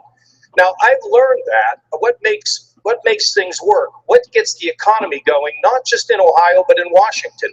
And it's three things: common sense regulations, which we have; lower taxes, which we have, the lowest tax cuts in the country; and thirdly, a fiscal plan to balance the budget. When you go from $8 billion in the hole to $2 billion in the black, when you cut taxes by $5 billion and you grow over 400,000 jobs, that is a record that I can take to Washington using the same formula that I used in Washington when I was part of the effort to balance the budget, to give us a surplus, and to create jobs. That's what I did, and I'll do it again at the first 100 days. I do want to turn from jobs to taxes. That was mentioned by Governor. If you'd like to respond to the governor, Ken, I'm going to come to you next with the question anyway. You can respond to that question. Here's the going from jobs to taxes, and here's well, no, I'm sorry. Let me respond to that question. To the Gang of Eight bill first. Well, here's the response. I think anyone who believes that Barack Obama isn't doing what he's doing on purpose doesn't understand what we're dealing with here. Okay, this is a president who's trying to change this country. When he talked about change, he wasn't talking about dealing with our problems. Obamacare was not an accident. The undermining of the Second Amendment is not an accident. The gutting of our military is not an accident. The undermining of America on the global stage is not an accident. Barack Obama is indeed trying to redefine this country. We better understand what we're dealing with here, because that's what Hillary Clinton and Bernie Sanders want to double down on if they are elected. The governor wasn't talking about the president, he was talking about the Gang of Eight. But let me ask you about taxes, Senator Rubio. A recent poll, 68% of Americans favor raising taxes on people making more than $1 million a year. Are they wrong? I don't know of any problem in America that's going to be fixed with a tax increase. We have an economy today that is not creating jobs that pay enough. And one of the reasons why is because we have one of the most expensive business tax rates on the planet. Our combined business tax rate puts us among the highest in the industrialized world. And then on top of that, we are the only one that has a worldwide system of taxation, where an American company who makes money abroad has to pay taxes where they made the money, and then taxes a second time when they bring it back. The combination of these two things has stranded over $2 trillion, the equivalent of the size of the Russian economy. $2 trillion of American corporate money stranded overseas, combined with all of these inversions of companies leaving us. The solution to the problems we have today are not a tax increase. It is to lower our taxes on both people and on companies, so that we can make America globally competitive again. Senator Rubio, thank you. I want to bring in Governor Bush. And Governor, I just want to repeat that number for you. 68% of Americans favor raising taxes on people making more than $1 million. What would you say to the people who believe that tonight? I'd like to see more millionaires. I think we need to grow more millionaires. We need to create a prosperity society where people can rise up. This notion that somehow we're undertaxed as a nation is just foolhardy when we have entitlements growing far faster than our ability to pay for it. A conservative, because that's the point of this, believes in limited government, believes in entrepreneurial capitalism and a strong national defense. But it also has to be, we need to reform things. In my town hall meetings, I went to a place where a woman described her neighbor who has a better economic deal by not working than her struggling to make ends meet. We need to be on the side of working people. And the problem with the left is another tax, another regulation, another mandate makes it harder for them to rise up. Everything that we should do should be focused on high sustained economic growth, where the middle class gets a raise for the first time, and where people are rewarded for work rather than non-work. And I know how to do this. And if people are interested in the specifics of this, they ought to go to jeff2016.com. That was coming. Hey, David. Thank you. David. Hey, David. I actually have experience with raising taxes on millionaires in my state. It was done. It was done by my predecessor. And I want everybody in the public who isn't at 68%, I want to tell you the truth. You're wrong. And here's why you're wrong. After New Jersey raised taxes on millionaires, we lost in the next 4 years $70 billion in wealth left our state. It left our state to go where it would be treated more kindly. If the United States raised taxes any further, that money will leave the United States as well. We won't have better jobs. Let New Jersey be the canary in the coal mine. It is a failed idea and a failed policy. It's class warfare. It happened in my state. I've stopped it from happening again. But we cannot do it. The 68% of the people are wrong about that. It will hurt the American economy. We tried it in New Jersey. Come take a look. It did not work. Governor Christie, thank you. Martha? Senator Cruz, you advocate what you call carpet bombing or saturation bombing to defeat ISIS, citing the more than 1,100 air attacks a day the U.S. carried out during the first Gulf War in 1991. Explain how a strategy to defeat a standing army would work against an unconventional terrorist group that is now hiding amongst the population. Well, sure, it starts with a commander-in-chief that sets the objective. And the objective has to be utterly and completely destroying ISIS. Obama hasn't started with that objective, and everything else flows from there. Once you set that objective, we have the tools to carry that out. The first tool is overwhelming air power. It is one of the blessings of the United States of America having the greatest military on the face of the earth, is we have the ability to use that air power. As you noted, the first Persian Gulf War, it was 1,100 air attacks a day. Obama is launching between 15 and 30. Now, when I say saturation carpet bombing, that's not indiscriminate.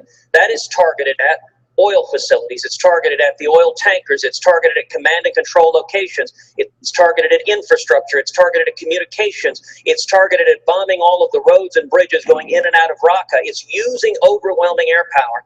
You know, a couple of weeks ago, it was reported that a facility is open called Jihadist University. Now, the question I wonder, why is that building still standing? It should be rubble.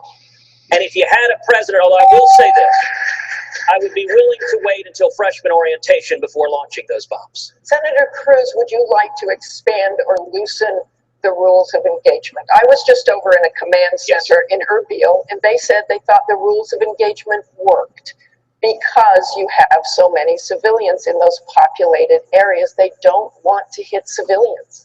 Martha, I'll tell you, I have visited with active duty military, with veterans over and over and over again in town halls all over the state of New Hampshire.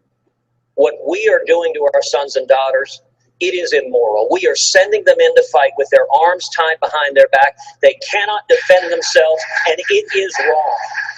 And I will tell you this, look, America has always been reluctant to use military force. It's the last step we take. But if and when we use it, when it comes to defeating ISIS, we should use it. We should use overwhelming force, kill the enemy, and then get the heck out. Don't engage in nation building, but instead allow our soldiers to do their jobs instead of risking their lives with politicians making it impossible for them to accomplish the objective. So loosen the rules of engagement. Absolutely, yes.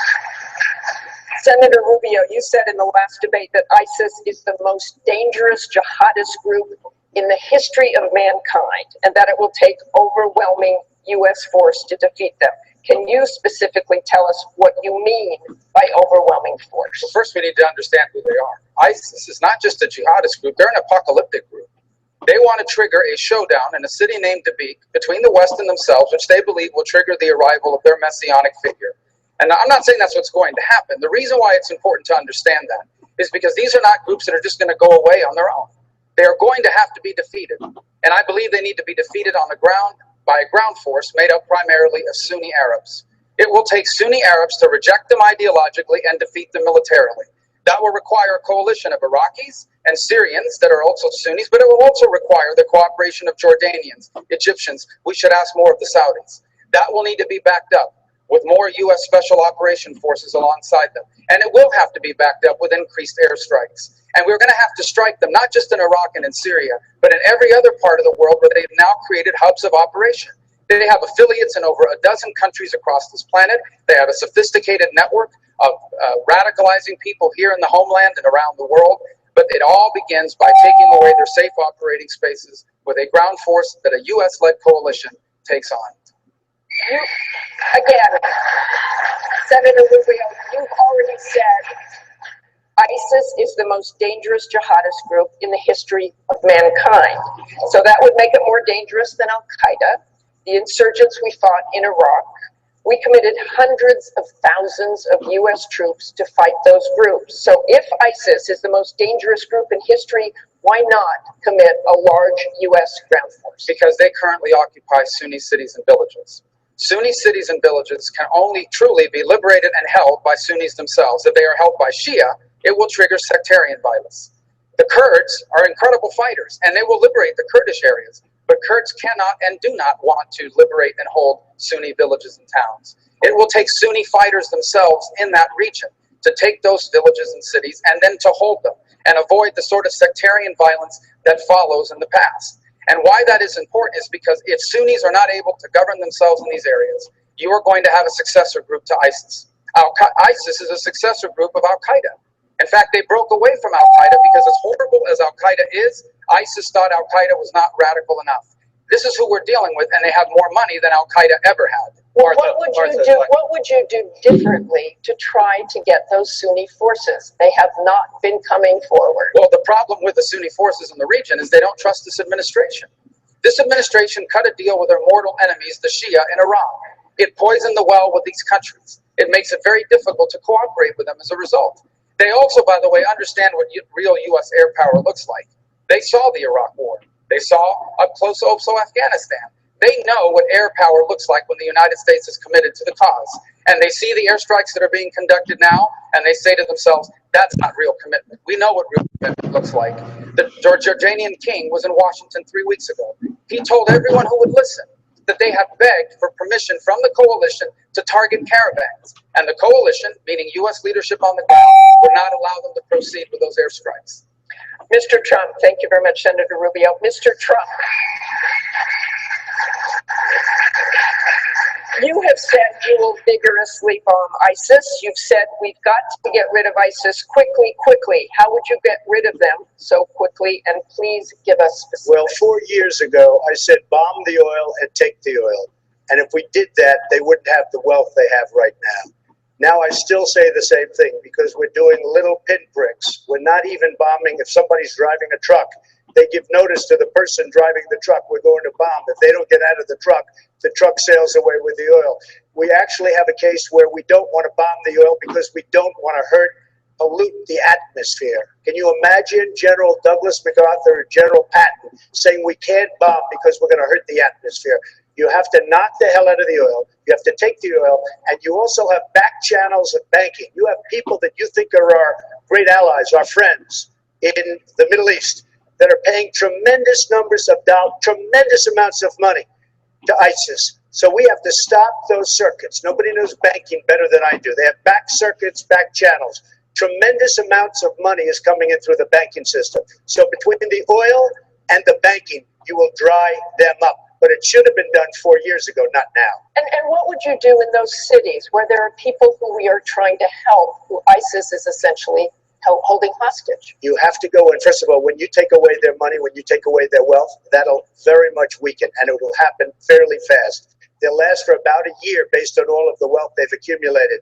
But when you stop the banking channels and when you stop the oil and take the oil, not just bomb it, take it. When you do that, it's going to dry up very quickly. They're going to become a very weakened power quickly. Thank you very much, Mr. Trump.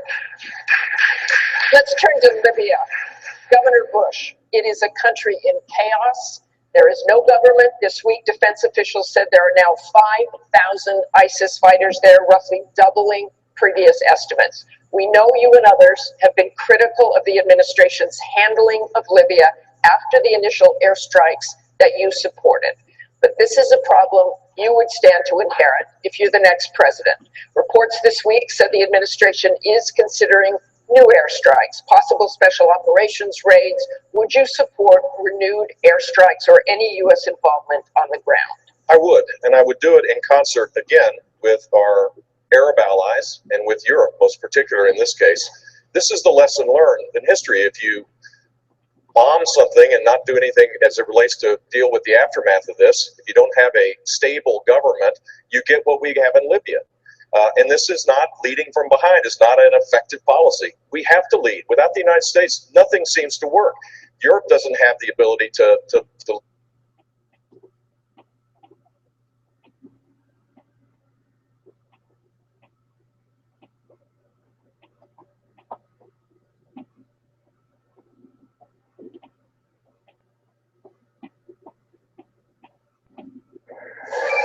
America's oil refineries and natural gas plants are doing their part, producing cleaner fuels for cleaner air, and helping America's cars and trucks generate 99% fewer emissions since the 1970s. Log on to learn more.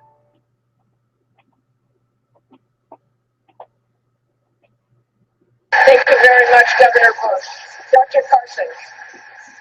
Yeah, I want to say something about this because I'm not here just to add beauty to the stage.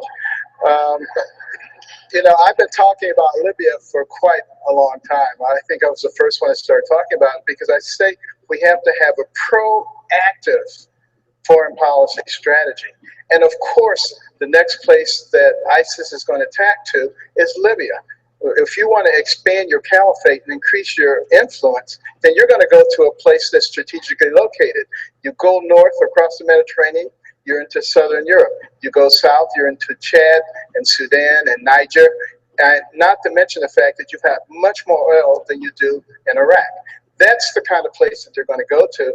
Therefore, we need to be thinking about how do we prevent them from tacking over there. They're already sending their fighters there. We need to be consulting with our military experts and asking them what do they need in order to prevent ISIS from being able to take over Libya. That's going to have enormous consequences. And would you support renewed airstrikes? I would support the possibility of renewed airstrikes if in conjunction with our joint chiefs and our military people, they felt that that was an appropriate strategy. The fact of the matter is, none of us up here is a military expert. And we sometimes act like we are, but we're not.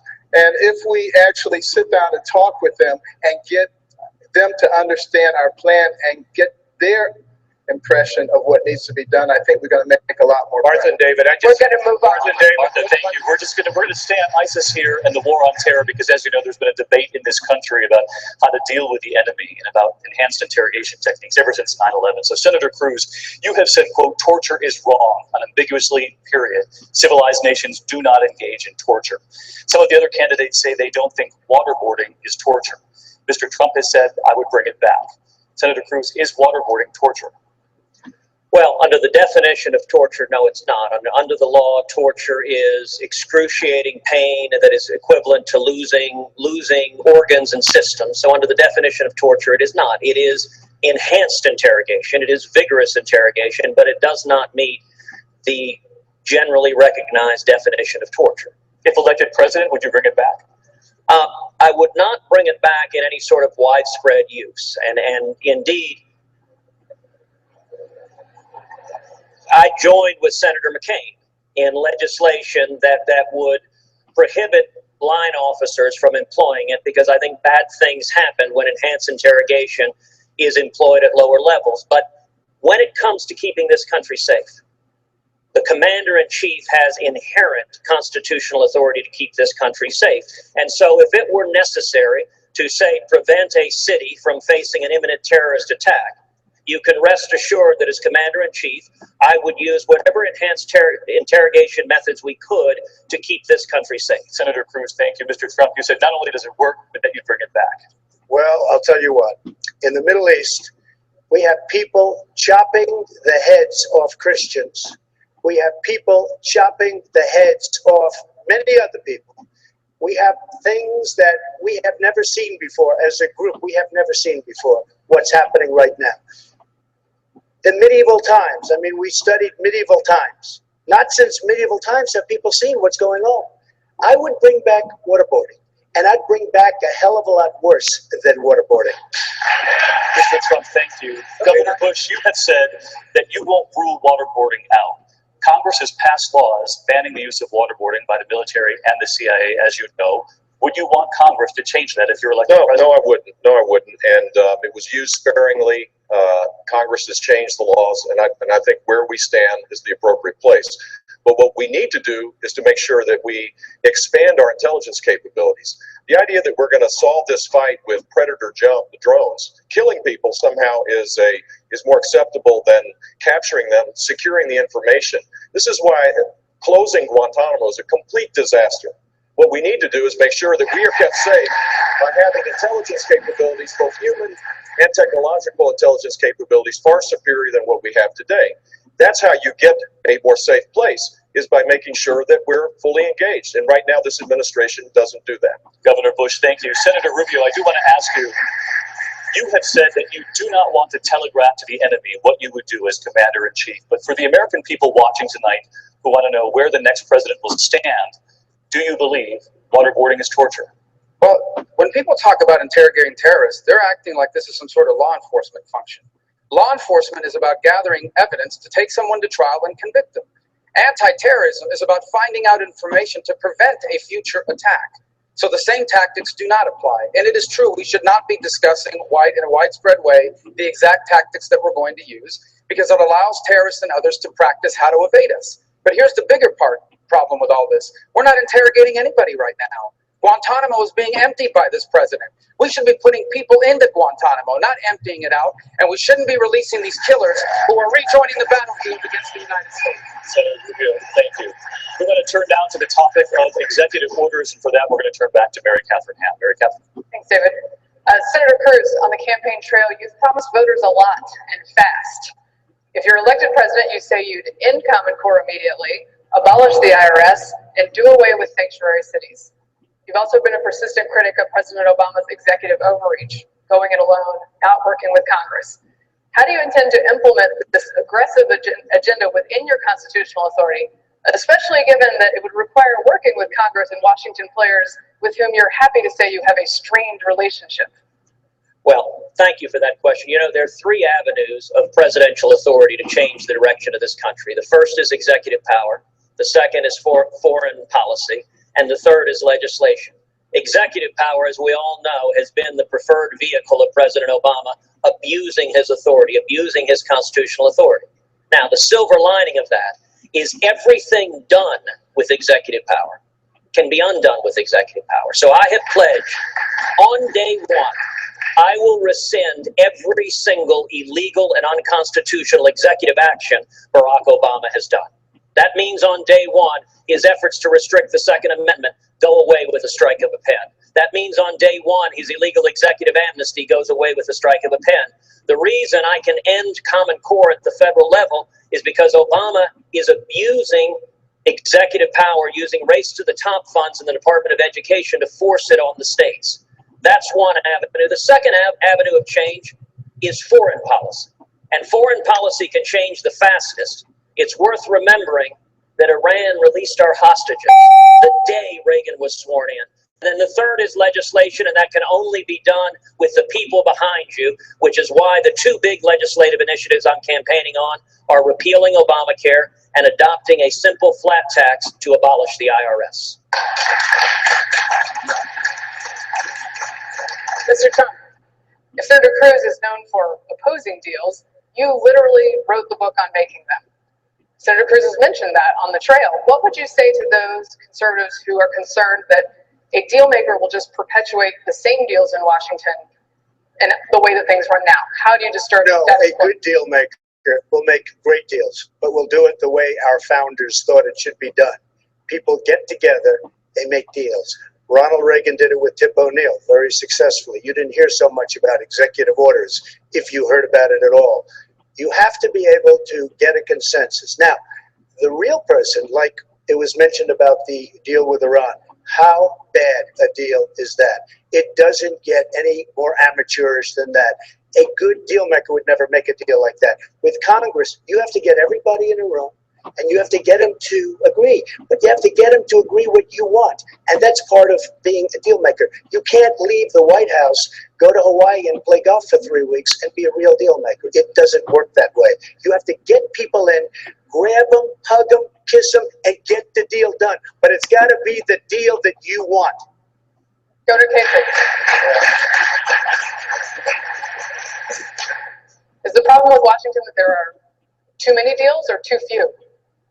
Well, right now the deals are, there's no leadership. I mean, a lot of the things that we're talking about here tonight, you know, on the border and so many of the things, you know, what we should be doing on foreign policy. You know, the problem is, Mary Catherine, is there's not a leader that gets somebody to rise up. You have to have a leader that can inspire. I mean, actually, some of what Donald was saying is true. Look, you know how hard it was to get the federal budget balanced? You have to plead with people. To do what we've done in Ohio, you have to plead with people. Then you go back down to Washington and do the same thing. You see, we have to remind people we're Americans before we're Republicans and Democrats. And when we wait and when we delay, what we end up doing, Mary Catherine, is we make the United States weaker. In fact, it's a foreign policy issue because people look at America not solving problems and they say, what are they doing over there? So the point is, you have to work with people. The problem with executive authority for the president, it's really bad news for this reason. Since he's given up on working with Congress, he thinks he can impose anything he wants. He's not a king. He's a president. An executive order should be used, frankly, in consolidation and with consulting with the leadership in the Congress. I've done it in Ohio. I consult. I can use executive orders, but I don't trump the legislature, because if you do, you aggravate them, you anger them, and then the long-term prospects get bleak. We have to solve problems in America by coming together, Republicans and Democrats, Americans first, party and ideology second, in the second back seat of this country. That's what we need to do. And we can do it. And we can do it. This is an important subject. I agree with everything that's been said here about repealing unconstitutional rules and rules that are creating real burdens for investing that creates jobs. But we also ought to get back to being a 10th Amendment country as well, a country that respects the states to be able to make more decisions. And in the Bush administration, we would shift transportation dollars back to the states. I trust Kasich and Christie to build the roads and the infrastructure of their states than Washington, D.C. EPA delegated authority back to the states. Education dollars back to the states. I would like to see reform take place all across the country where there's more vouchers, more freedom. If we did that, we would shrink government's power in Washington, D.C., and we would have a much more effective government where people would begin to trust our government again, because now no one believes it works. But Mary Catherine, I'm just saying this to you. You must have an agenda that you are ready to move on in the first 100 days. Jeb is right. If you delay and you wait, the Washington operators will take you down. I can tell you this, in the first 100 days, I will have legislation to freeze federal regulations, have them reviewed by the vice president, reduce state taxes on individuals, reduce taxes on corporations, have a fiscal plan to balance the budget, get the border protected, and begin to fix Social Security in the first 100 days. So anybody who's here tonight, if I get elected president, head out tomorrow and buy a seatbelt, because there's going to be so much happening in the first 100 days. It's going to make your head spin, and we're going to move America forward. I promise you, we're going to move us forward. He mentioned me. One other thing that I think we ought to do, well, along with repealing Obamacare, we need to shift all this power of healthcare, which is the most egregious form of federal power that is suppressing wages and income, and allow governors to have the Medicaid plans so that they can create 21st century Medicaid insurance for people that are stuck in poverty. There's so much that can be done, but I don't trust Washington to do it. I trust the state capitals to be the place, to be the source of innovation and reform in this country. Thank you, Governor. Thank you, Governor. President David, back to you. Mary Catherine, thank you. We want to turn to something the governor of New Hampshire said. But Jeb mentioned me. Why don't you go again? I didn't mention it the second time. He says he didn't mention me the second time. I thought I heard it, Jeb. No, I'm just kidding. Thank you all very much for listening and being patient with all of us tonight. Thank you. A connection here in the stage. We're going to move on to what the governor of New Hampshire said just this week, and that is that heroin overdose is now the second leading cause of death in this state. You don't need me to tell you that. But there's another number. 48% of the people here in this state know someone who has abused heroin. Josh, who covers this for WMUR, has the next question. You're all aware, candidates, this is a major problem here in New Hampshire. It's a very deadly problem as well. Last month, New Hampshire Senators Kelly Ayotte, Republican, and Jean Shaheen, Democrat, they went down to Washington along with the police chief of the state's largest city to testify before the Judiciary Committee in D.C. Senator Cruz, you're a member of that committee. Your campaign schedule didn't allow you to attend this. Even so, the police chief called your absence outrageous. given the severity of the problem. Last week, though, you told a personal story of a close family member struggling with addiction. What can you say to law enforcement right now to convince them that you understand the severity of this problem and you're not just saying what people want to hear days before the primary? Well, Josh, as you noted, this is a problem that, for me, I understand firsthand. My older sister, Miriam, who was my half-sister, struggled her whole life with drug and alcohol addiction. My father and her mom divorced when she was a little girl, and she was angry her whole life. And she ended up marrying a man who'd been in and out of jail. She then became a single mom, and she herself went to jail several times, and she ended up spending some time in a crack house. I still remember my father and me driving up to get Miriam out of that crack house to try to convince her she needed to be a mom to my nephew Joey. She wasn't willing to listen. She was not willing to change the path she was on. She was angry. I had just gotten my first job coming out of law school. I took a $20,000 loan on a credit card to put my nephew Joey in Valley Forge Military Academy. He was in 6th grade at the time, to pay his way through that. And about 5-6 years ago, Miriam died of an overdose. It was the core.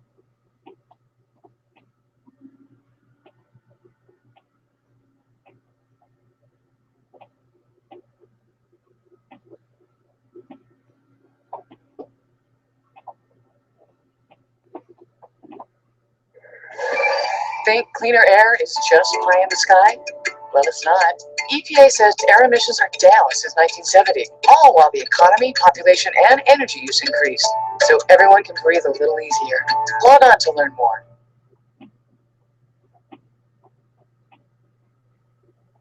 This issue here in New Hampshire, state reforms, criminal justice reforms, access to treatment.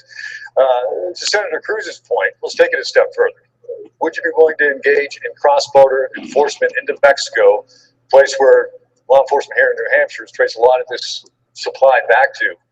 Would you engage in cross-border enforcement without the cooperation of the Mexican government? Of course I would. As a former United States attorney who spent 7 years of my life fighting this on the streets of my state, I would do that. But we need to do more. And let me tell you what we've done in New Jersey, Josh. We're working with the folks in New Hampshire and their legislature right now to show them how we're helping to solve this problem in New Jersey. Not just for this campaign. 3 years ago, I proposed a law that we signed into effect, which said that anyone who's a non-violent, non-dealing, first-time drug offender no longer goes to prison in New Jersey. They go to mandatory inpatient drug treatment. What's happened is crime has gone down 20% in those 3 years. The prison population has gone down 10%. We've now closed the state prison, and we're turning into a drug rehabilitation facility so people can get the tools they need. Listen, everyone out there knows this in New Hampshire. This is a disease. It's not a moral failing. It's a disease, and we need to give people the treatment they need. And let me tell you why. Because I'm pro-life. And I'm pro-life not just for the 9 months in the womb. I'm pro-life for when they get out, and it's a lot more complicated.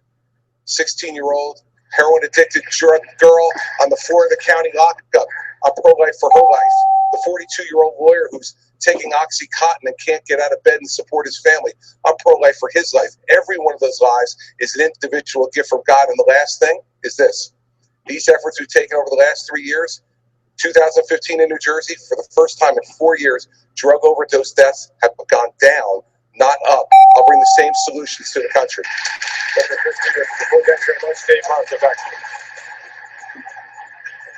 Thank you, Governor Christie. Thank you, Josh. Our partner in this debate, the Independent Journal Review, has collected questions from some prominent conservatives around the country. Here's a videotaped question from radio host Larry O'Connor. In 2008, we saw how motivated an electorate can be when they think their vote is making history. Let's face it, if Hillary Clinton is the nominee for the Democrats, you'll be running against the prospect of the first woman president. How will you change that narrative and motivate the electorate behind your candidacy? Well, Mr. Trump, I'm going to give that question to you, and you took it away anyway. Oh, it looked like he was looking right at me right there. I think that I look at what's going on. I look at all of the polls. I do very, very well against Hillary Clinton. I can tell you I'm the last person that she wants to run against. And I think you can see what we've done in terms of galvanizing. I've been all over the country. Last night I was in South Carolina. We had 12,000 people. It's set up in about 4 days. we have galvanized and we've created a movement.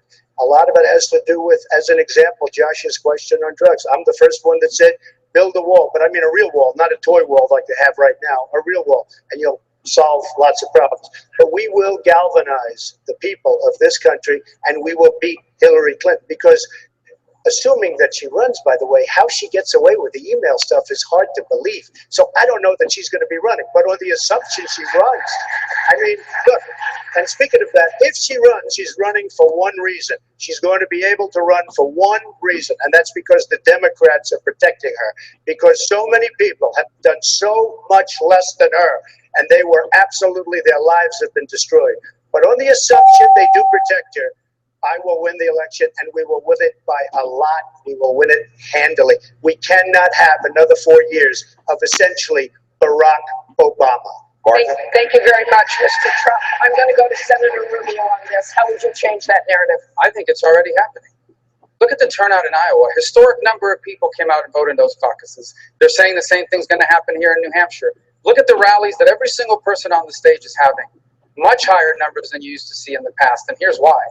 Because people are starting to understand very clearly that this election is going to be a turning point. That 2016 is not just a choice between Republican or Democrat. It is a referendum on our identity as a nation and as a people.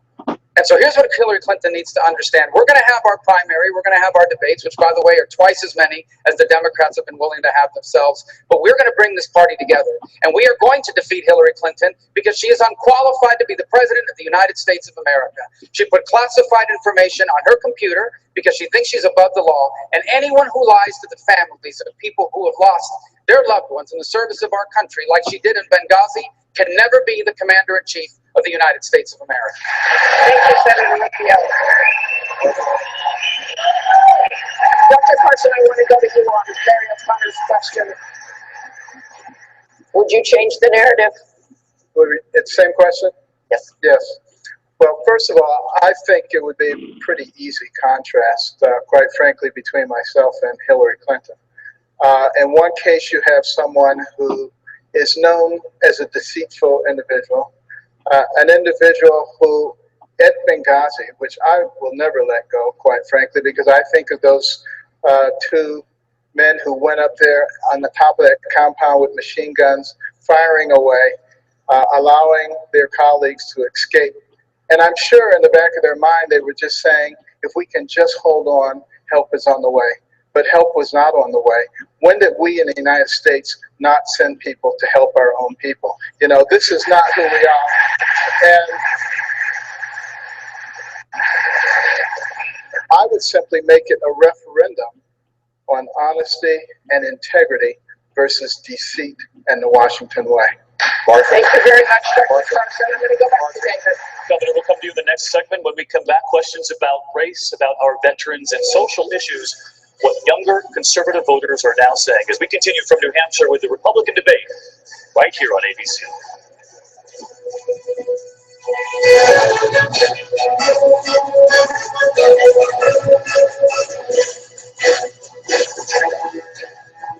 ABC News live coverage of the New Hampshire Republican debate will continue in a moment.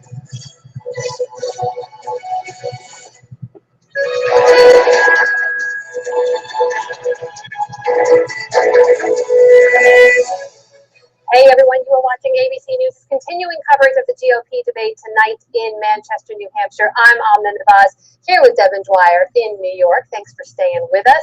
We want to check in with our friends over at the 538 site.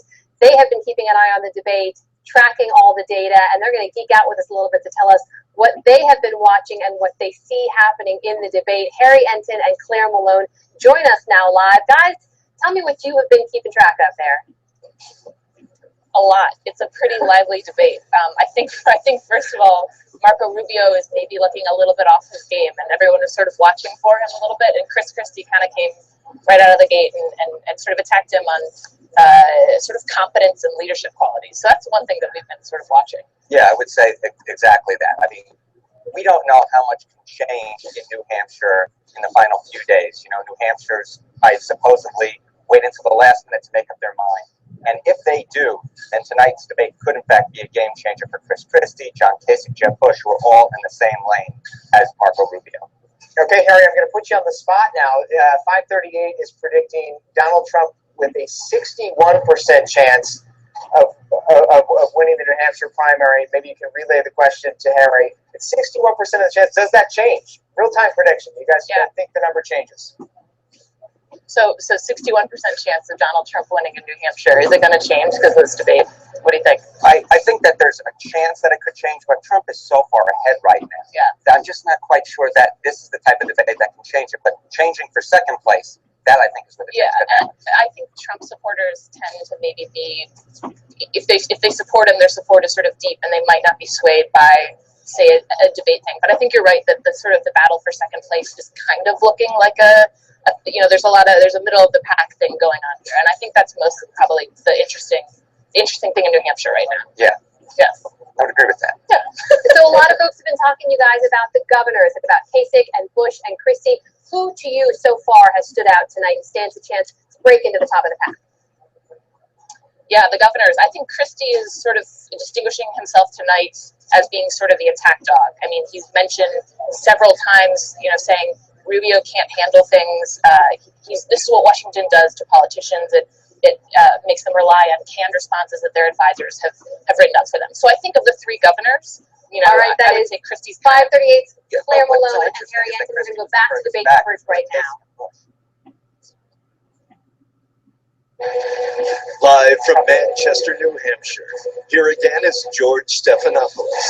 Two-thirds the way through this debate, candidates making their way back to the stage here with John Carl again. And John, in that second section, you really saw all the governors rise to the top of their issues of jobs, executive power, addiction. This has been something else. I mean, this is the revenge of the governors in this debate. If you look at what happened with Jeb Bush, John Kasich, and Chris Christie, they came in 6th, 8th, and 10th in the Iowa caucuses. They were the also-rans. In this debate, I think all three of them have put in their best debate performances of the campaign. You really saw John Kasich, who's probably doing the best in most of the polls right now, really trying to strike himself out as the most positive candidate up there on the stage. He's the one that's trying to get the independence that can be so important here in New Hampshire, and he's presenting this optimistic vision of we're angry, but we're kind of angry about the anger. We want to get beyond the partisan divide. And ironically, the better they do, maybe the better Donald Trump does. Yeah, and Trump has had, this has been a great debate for Donald Trump because nobody's going after him. I mean, Jeb Bush went after him a bit on eminent domain, but Donald Trump's been able to kind of rise above and watch everybody pummel the guy that might be, at least before today, we thought the toughest challenger to him, Marco Rubio. Okay, one more section to go. We'll be right back.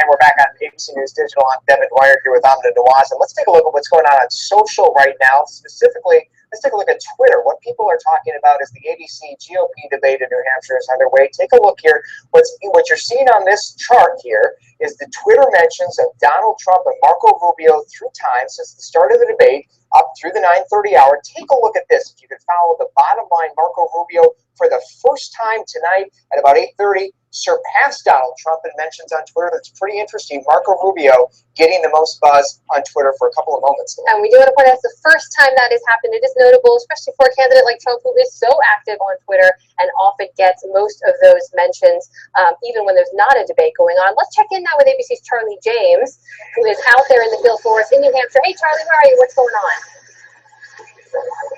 Hey, I'm not back here in the workspace just next to the debate hall, and I'm joined by Adam Sharp. He is head of elections for Twitter, and he's going to give us a look at what the top moments are so far tonight. Thank you. And in fact, just before the break, we heard George and Jonathan talking about that moment when Jeb Bush went after Donald Trump on eminent domain. That exchange has been the #1 moment of conversation of the night so far. That was right after the 9 o'clock hour. A lot of that reaction, though, reacted to the audience booing Donald Trump after he told Jeb Bush to be quiet. Second most tweeted moment of the night came a little bit later when Jeb Bush was talking about wanting to see more millionaires, and that's part of a discussion on the tax system. Marco Rubio's biggest discussion moment of the night was our third biggest moment. That came early in the night.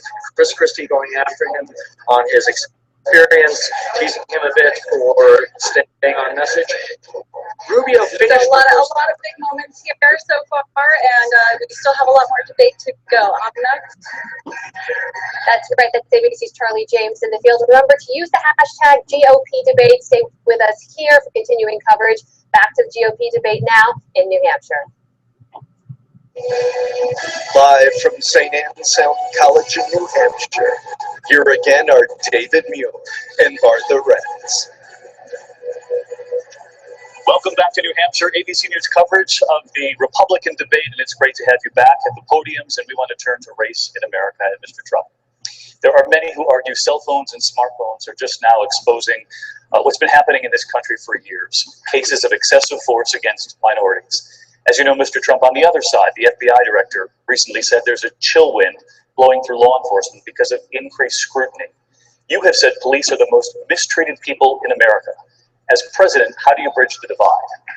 Well, there is a divide, but I have to say that the police are absolutely mistreated and misunderstood. And if there is an incident, whether it's a incident done purposely, which is a horror, and you should really take very strong action, or if it's a mistake, it's on your newscasts all night, all week, all month, and it never ends. The police in this country have done an unbelievable job of keeping law and order. And they're afraid for their jobs. They're afraid of the mistreatment they get. And I'm telling you that not only me speaking, minorities all over the country, they respect the police of this country, and we have to give them more respect. They can't act. They can't act. They're afraid for losing their pension, their job. They don't know what to do. And I deal with them all the time. We have to give great respect, far greater than we are right now, to our really fantastic police. Great. Mr. Trump, I did ask about bridging the divide, though, as president. So what would you say to the American families who say, we have lived through this, we have seen excessive force? What would you say to those? Well, they do, and, they sue. Everybody sues, right? They see excessive, they go out, they sue. We have so much litigation. I see the courts. I see what they're doing. They sue, and you know what? We don't want excessive force. But at what point, either you're going to have a police force that can do its job. I was just up in Manchester. I met with the police officers yesterday. Tremendous people. They love the area. They love the people. They love all the people. They want to do their job. And you're going to have abuse, and you're going to have problems, and you got to solve the problems, and you have to weed out the problems. But the police in this country are absolutely amazing.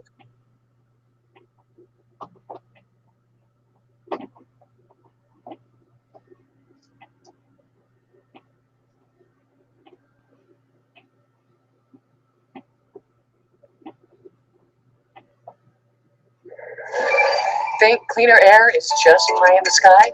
Well, it's not. EPA says air emissions are down since 1970, all while the economy, population, and energy use increased. So everyone can breathe a little easier. Log on to learn more.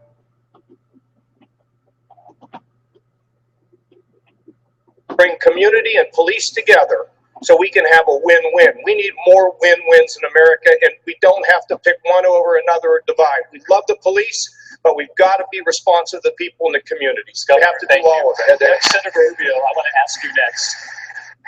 President Obama visited a mosque this week in America for the first time in his presidency. President George W. Bush visited a mosque after September 11th. You said of President Obama, quote, he's always pitting people against each other. So I'm curious, how are the two visits different, and would you visit a mosque as president? I would, but that's not the issue. My problem with what he did is he continues to put out this fiction that there's widespread, systematic discrimination against Muslim Americans. First of all, let's recognize this. If you go to a national cemetery in this country, you will see stars of David and crosses, but you also see crescent moons. There are brave men and women who happen to be Muslim Americans who are serving this country in uniform and who have died in the service of this country. And we recognize that and we honor that. But by the same token, we face a very significant threat of homegrown violent extremism. We need to have strong, positive relationships in the Islamic communities in this country so they will identify and report this activity. Especially mosques, for example, that are participating not just in hate speech, but in inciting violence and in taking acts against us. And I do believe it is important also to recognize, you want to talk about religious discrimination in America. Well, I don't think Barack Obama is being sued by any Islamic groups, but he is being sued by the Little Sisters of the Poor. We are facing in this country Christian groups and groups that hold traditional values who feel and in fact are being discriminated against by the laws of this country that try to force them to violate their conscience. Senator Rubio.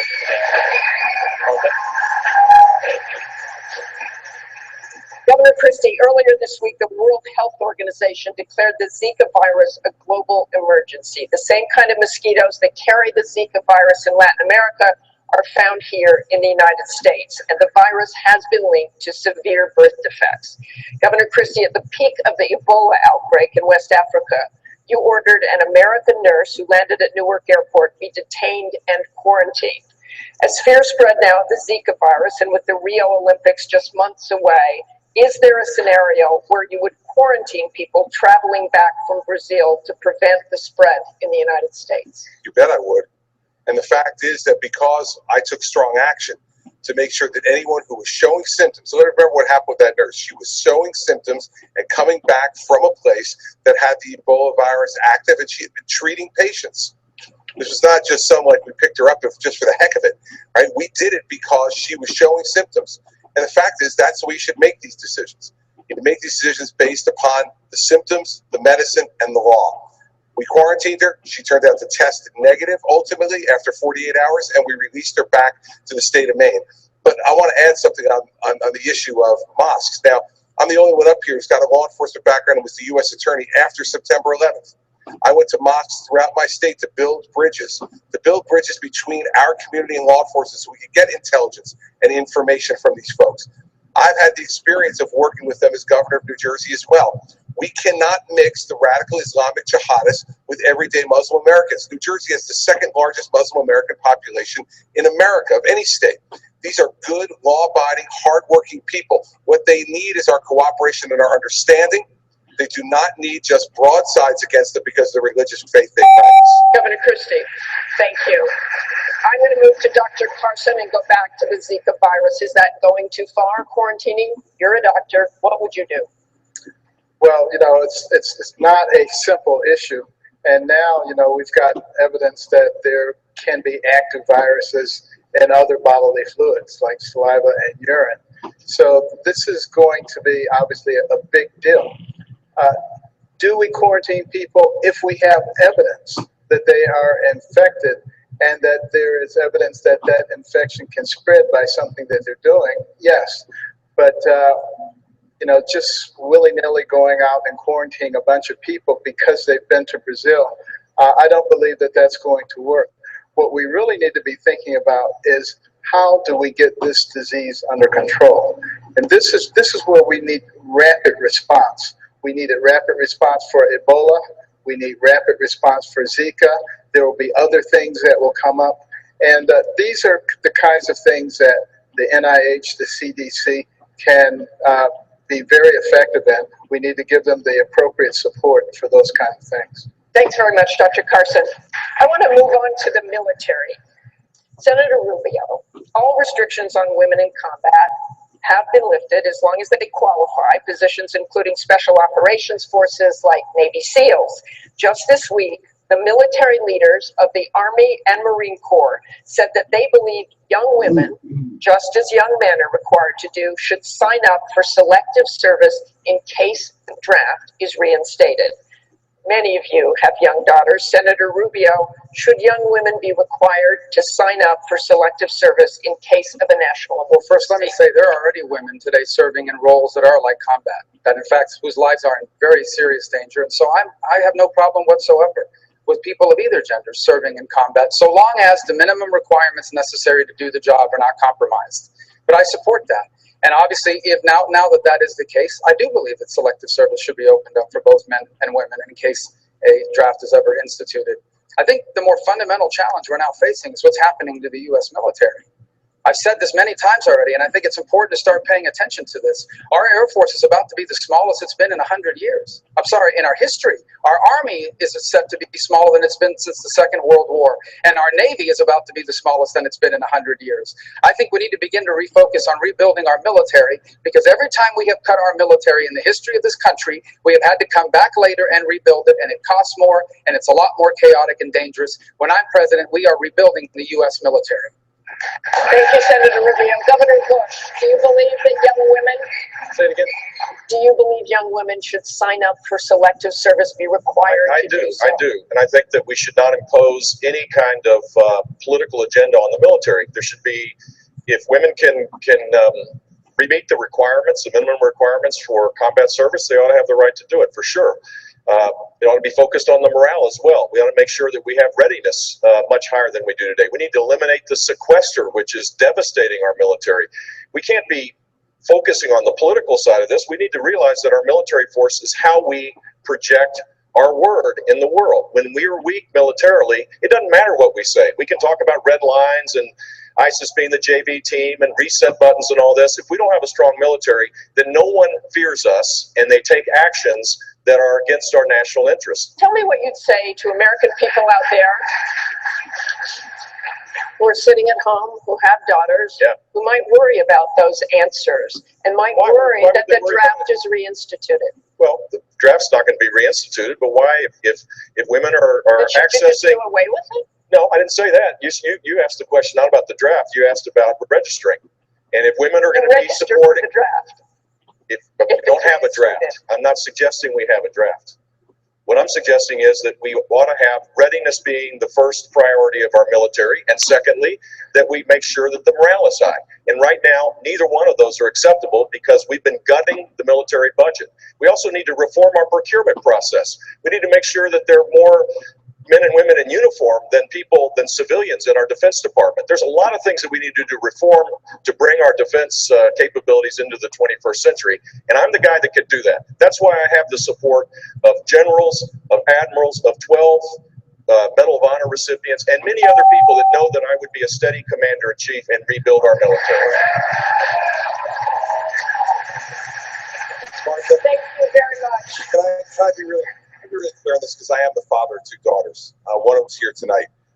What my wife and I have taught our daughters right from the beginning, that their sense of self-worth, their sense of value, their sense of what they want to do with their life comes not from the outside, but comes from within.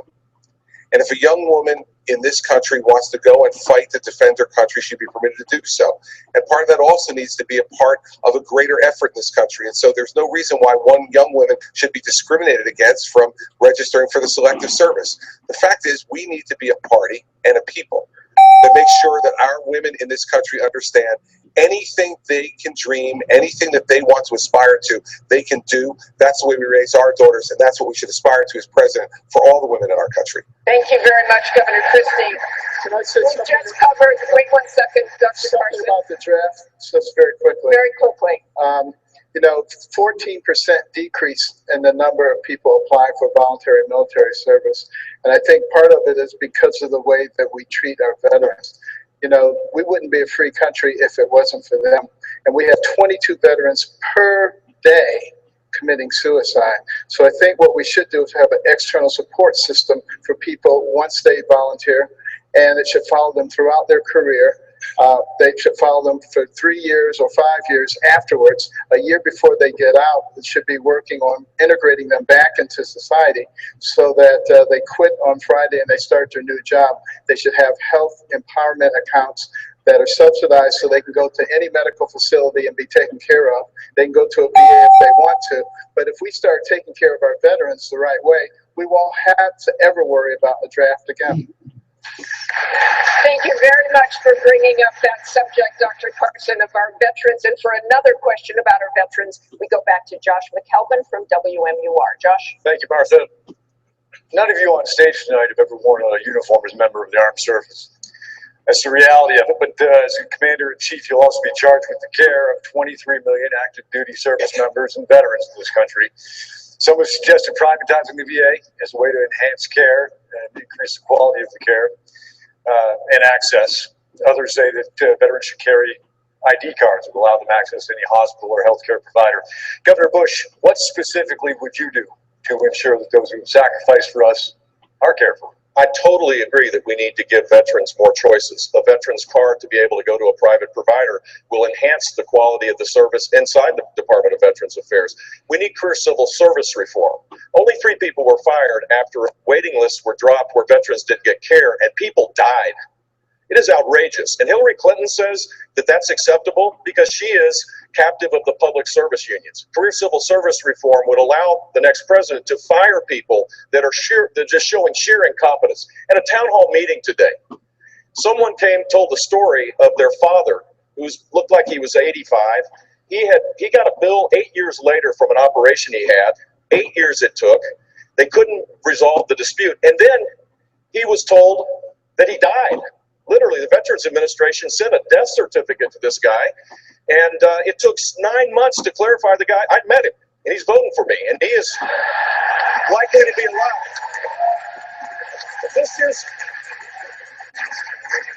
This is outrageous. It is completely outrageous. So giving veterans more choices, creating centers of excellence, focusing on the true problems that exist. Dr. Carson is completely right. We need to start focusing on this earlier before they become veterans so that there's a customized plan so people don't fall through the cracks. We can do this, but it's going to require someone who has proven leadership skills to make it happen. Josh, do you have a favorite approach?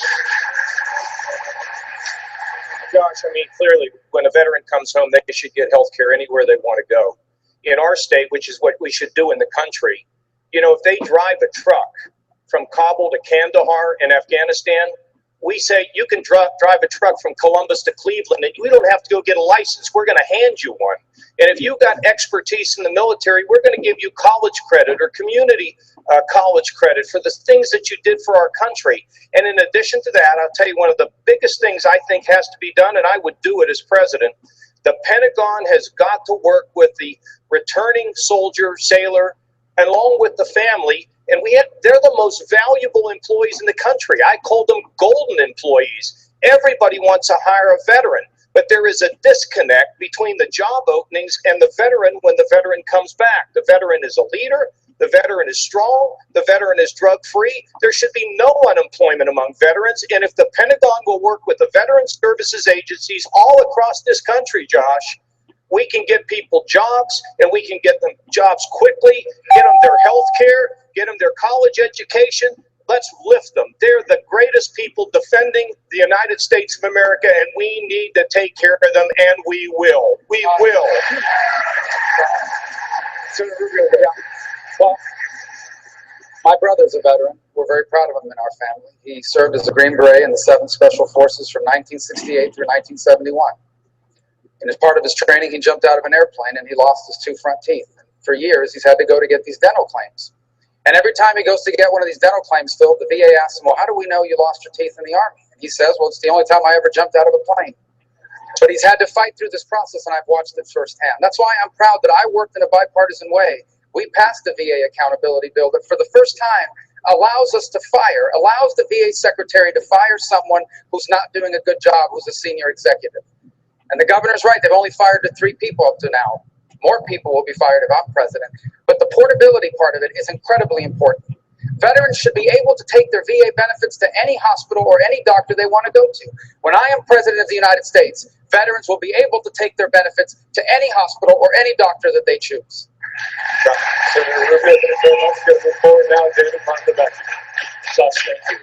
I want to turn to a family that New Hampshire voters know quite well. And Senator Cruz, the issue of hostages has been a very real and painful one here in the state.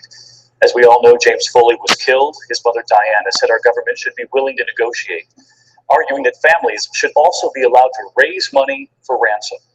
What would you say to Diane Foley tonight? Should families be allowed to raise money for ransom for their loved ones? Well, look, I recognize it is an agonizing experience when anyone is facing a loved member who's been kidnapped. But at the same time,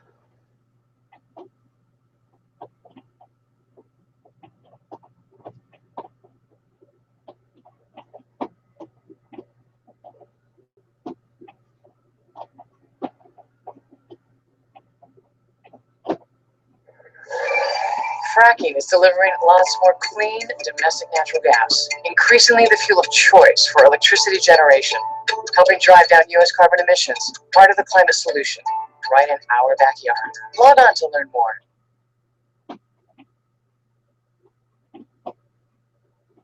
potential terrorists were released or not prosecuted in order to bring back 4 Americans. What that does is it effectively puts a bounty on American servicemen and women serving abroad, on American tourists traveling abroad.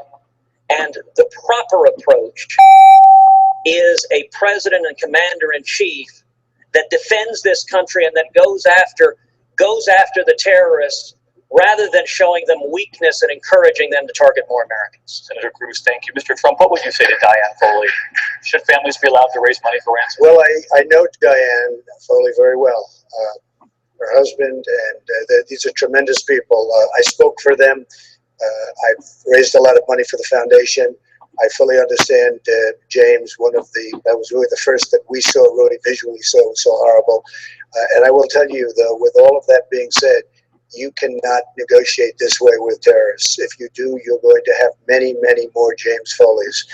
James Foley was a great young man. His parents are incredible people. They've done such a good job since his death. But you just cannot negotiate that way with terrorists, or you're going to have so many other James Foleys. And just one thing on the vets. During the last debate, I raised $6 million for the vets. And I will tell you something.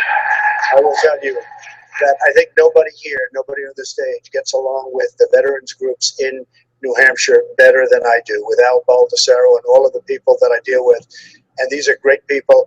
The one thing that we're not mentioning, there's tremendous fraud, waste, and abuse in the Veterans Administration. And if I'm running things, that's going to disappear. It's going to disappear quickly. Mr. Trump, thank you.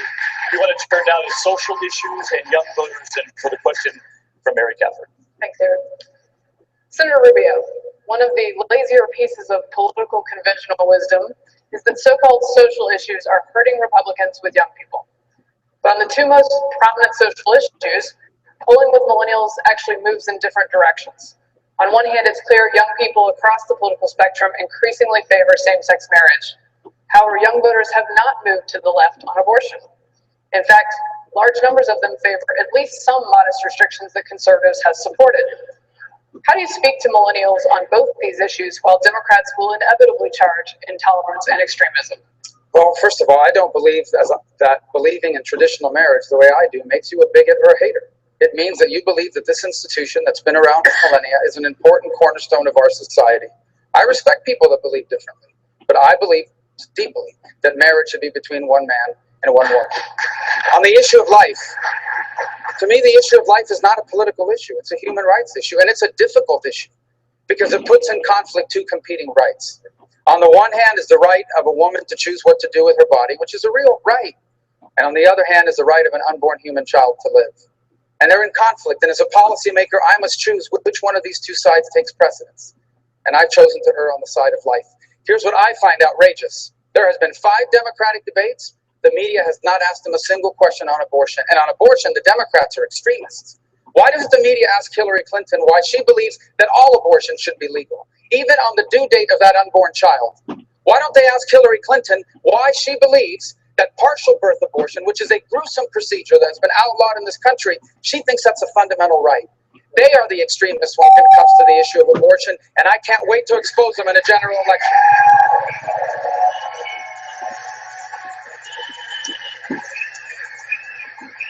Governor Bush, I want to come to you.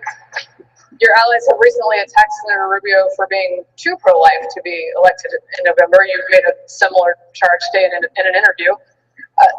This is a pro-life party. Do you stand behind that criticism? Look, I'm pro-life. In fact, on this stage, I'm the most pro-life person because I've acted on it for 8 years as governor of the state of Florida, where we abolished partial birth abortion, where parents have the right to be notified when their teenage child is having an abortion. We were the first state to do a Choose Life license plate to raise money for adoption.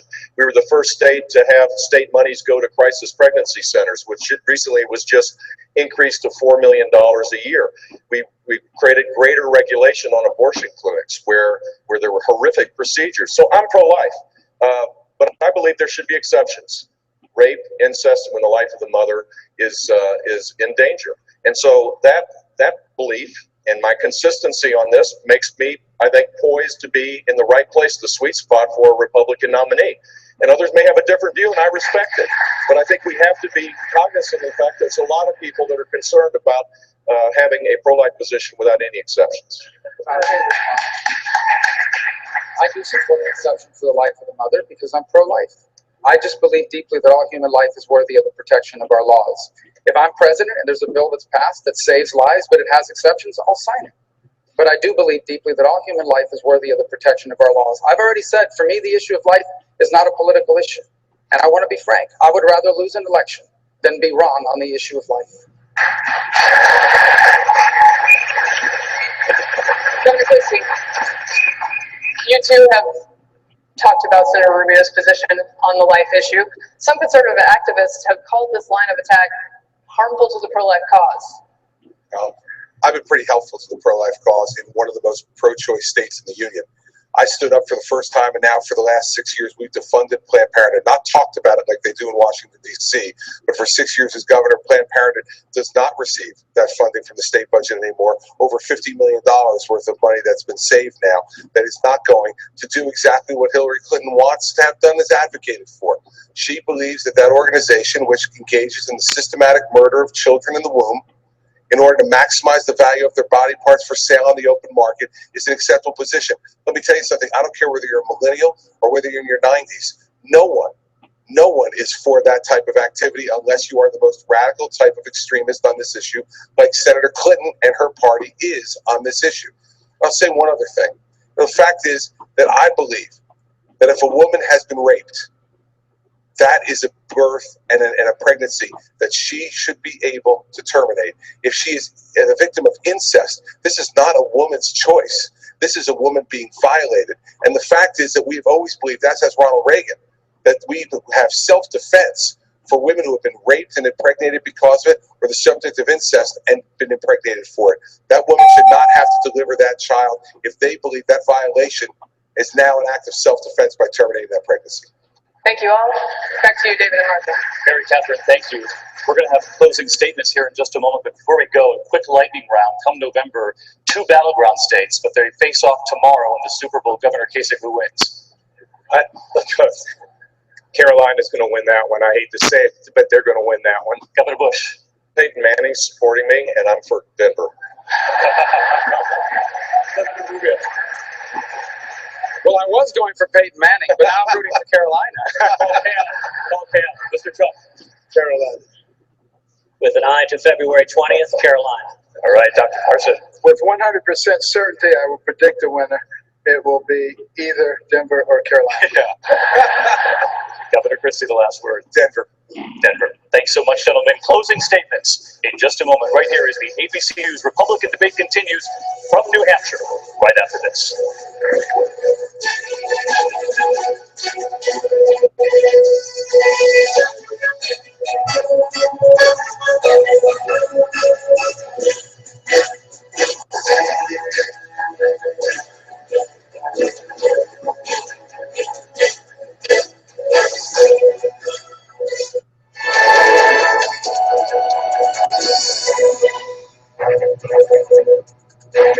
Hey everybody, you are watching ABC's continuing coverage of the GOP debate tonight in New Hampshire. I am Amna Navaz here with Devin Dwyer in New York. We're going to check in with our friend Josh Haskell, who is live at a watch party at St. Anselm College, the site of tonight's GOP debate. Josh, what has been the read in the room as people are watching? A lot of heated exchanges, some applause lines, some boos. What's happening there? Similar to what our John Carl said on that it's really been all about the governors. And of course, those three governors on the stage, Kasich, Christie, and Bush, they all are very popular in New Hampshire, and they've been sort of towards that kind of middle of the pack, very important state for them. I heard a lot of talk about Christie tonight, a lot of people excited by what he could bring to the race. I want to bring in some students that I'm sitting here with. Who's really standing out to you? Out of the governor, to me, it'd be definitely Governor Kasich, for sure. And what about his positions and his stance so far had you applauded? I think mostly would be the job growth he talked about in Ohio and how he would be able to bring that to the whole United States government.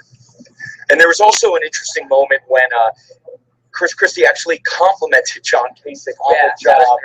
That was great. Yeah, and I think the governors definitely can work together. They seem to have extreme respect for each other, which is great among the party. And obviously kind of also a tough night for Marco Rubio, who's a senator, who's down Brad Milkey trying to rain on my parade. Brad, we're live right now. This is pretty meta. Josh and Brad in the same stream. I was wondering who that loud person was clapping, and it was Brad. But let's get back to politics. What are you thinking so far? I think Chris Christie's a really good candidate for it. I really like his take on drugs and his policy on how to reimburse the people into the society and not put the money in prison.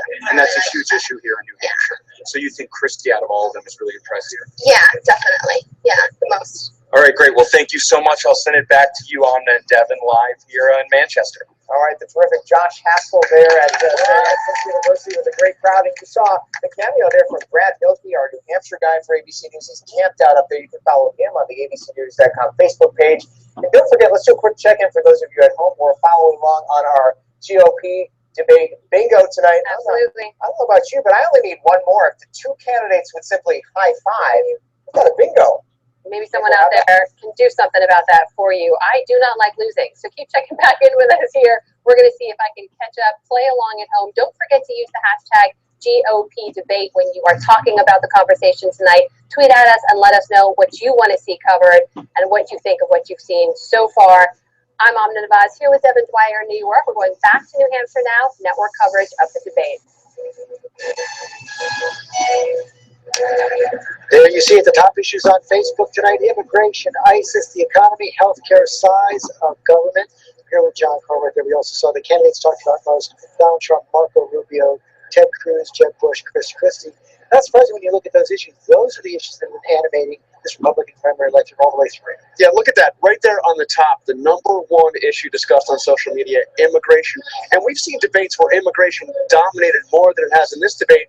But even so, that is the issue that is resonating with this Republican electorate. Not surprising, the first issue that Donald Trump talked about right out of the box tonight as well. He is also the most searched candidate tonight in every state except New Hampshire. And more people are searching for Marco Rubio right now. Marco Rubio, what are they searching for Marco Rubio? It's interesting that none of those issues also pertain to what was Rubio's tough start in this. The whole question of Barack Obama, does Barack Obama know what he's doing? That would, didn't seem to be one of the top question issues. his supporters would say is the voters love to see him bashing. Republican voters love to see him bashing the President of the United States. And he sure did that over and over and over again in this debate. He did. Closing statements coming up. We'll be right back.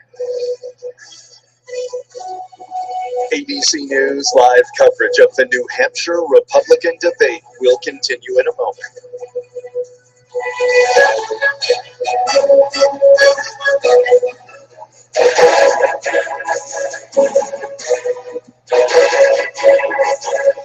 All right, welcome back here on ABC News Digital. We are fanned out across the state of New Hampshire. Let's go now live to ABC's Mary Alice Parks. She's at a debate watch party for the Ted Cruz campaign. Mary Alice, how are they reacting to the senator's performance?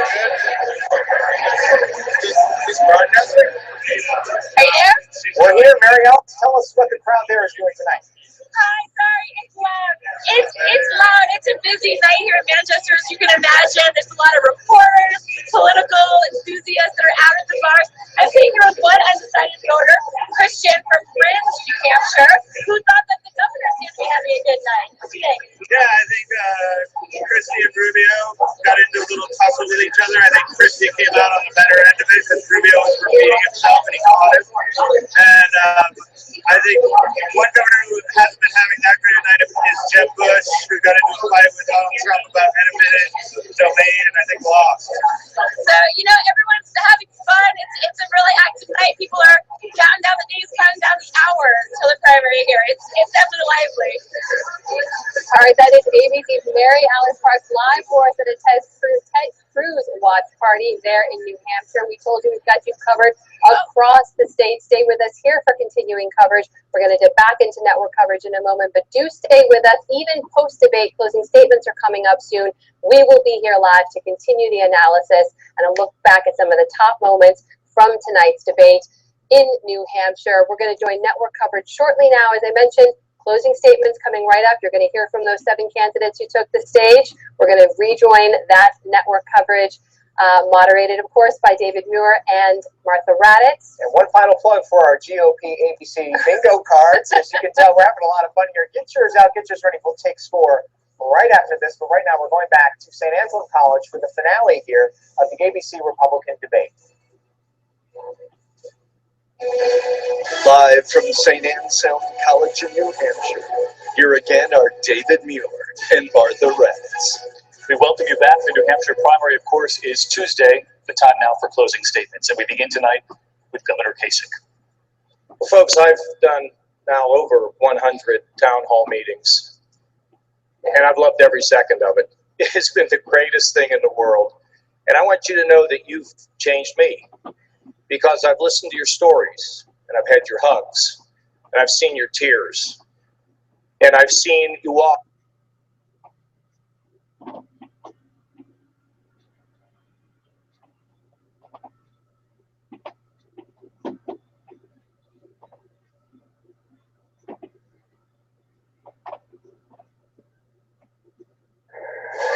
Opening more offshore areas to responsible development would produce lots of domestic oil and natural gas, plus more than 800,000 new jobs and $200 billion in government revenue. Now that's energizing America. Log on to learn more.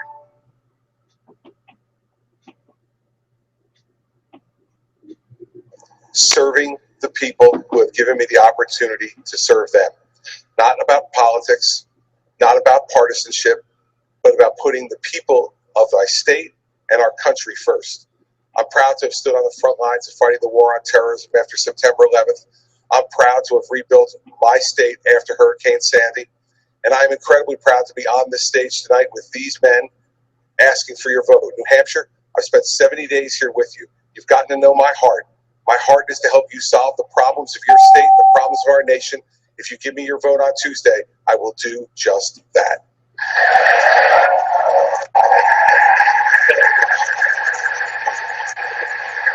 I want to thank the people of New Hampshire, and I want to celebrate the birthday of a great president. Ronald Reagan would have been 105 today.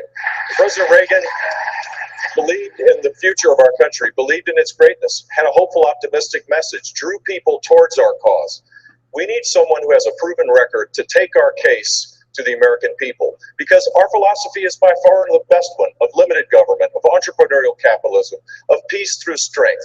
I believe I have the skills to take our party to victory in November. I ask for your support on Tuesday to keep America and make America safer, stronger, and freer. Thank you all very much.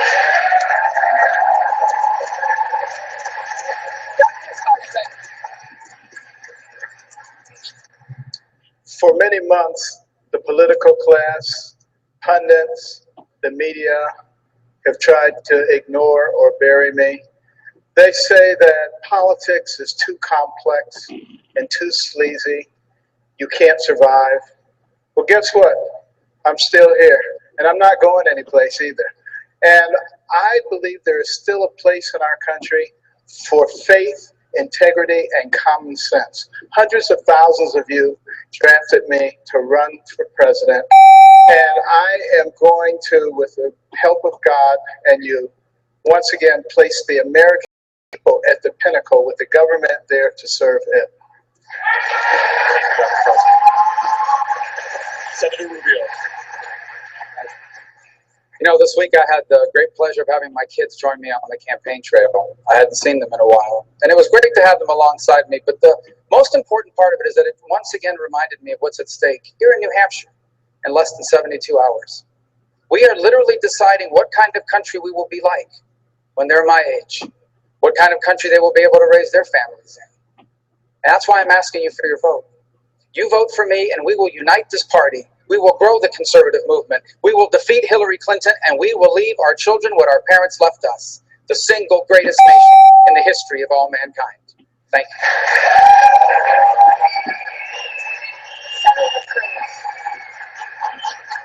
You know, every candidate running for president says they will stand up to Washington. The natural follow-up question is, when have you ever stood up to Washington? Last week, we saw a powerful illustration of that. I campaigned in the state of Iowa foursquare against the ethanol mandate, something everyone said was political suicide. My two leading competitors both attacked me for it. The governor of the state said vote for anyone but Cruz, and lobbyists spent millions of dollars in attack ads, but I stood and said we should have no mandates, a level playing field, and the people of Iowa put country and our children above the cronyism and corporate welfare. We can turn this country around if we get back to the Constitution, and I will always stand with the American people against the bipartisan corruption of Washington. Thank you. Mr. Trump. That's because he got Ben Carson's votes, by the way, but we won't say. Our country that we love so much doesn't win anymore. We don't win with the military. We don't win on the border.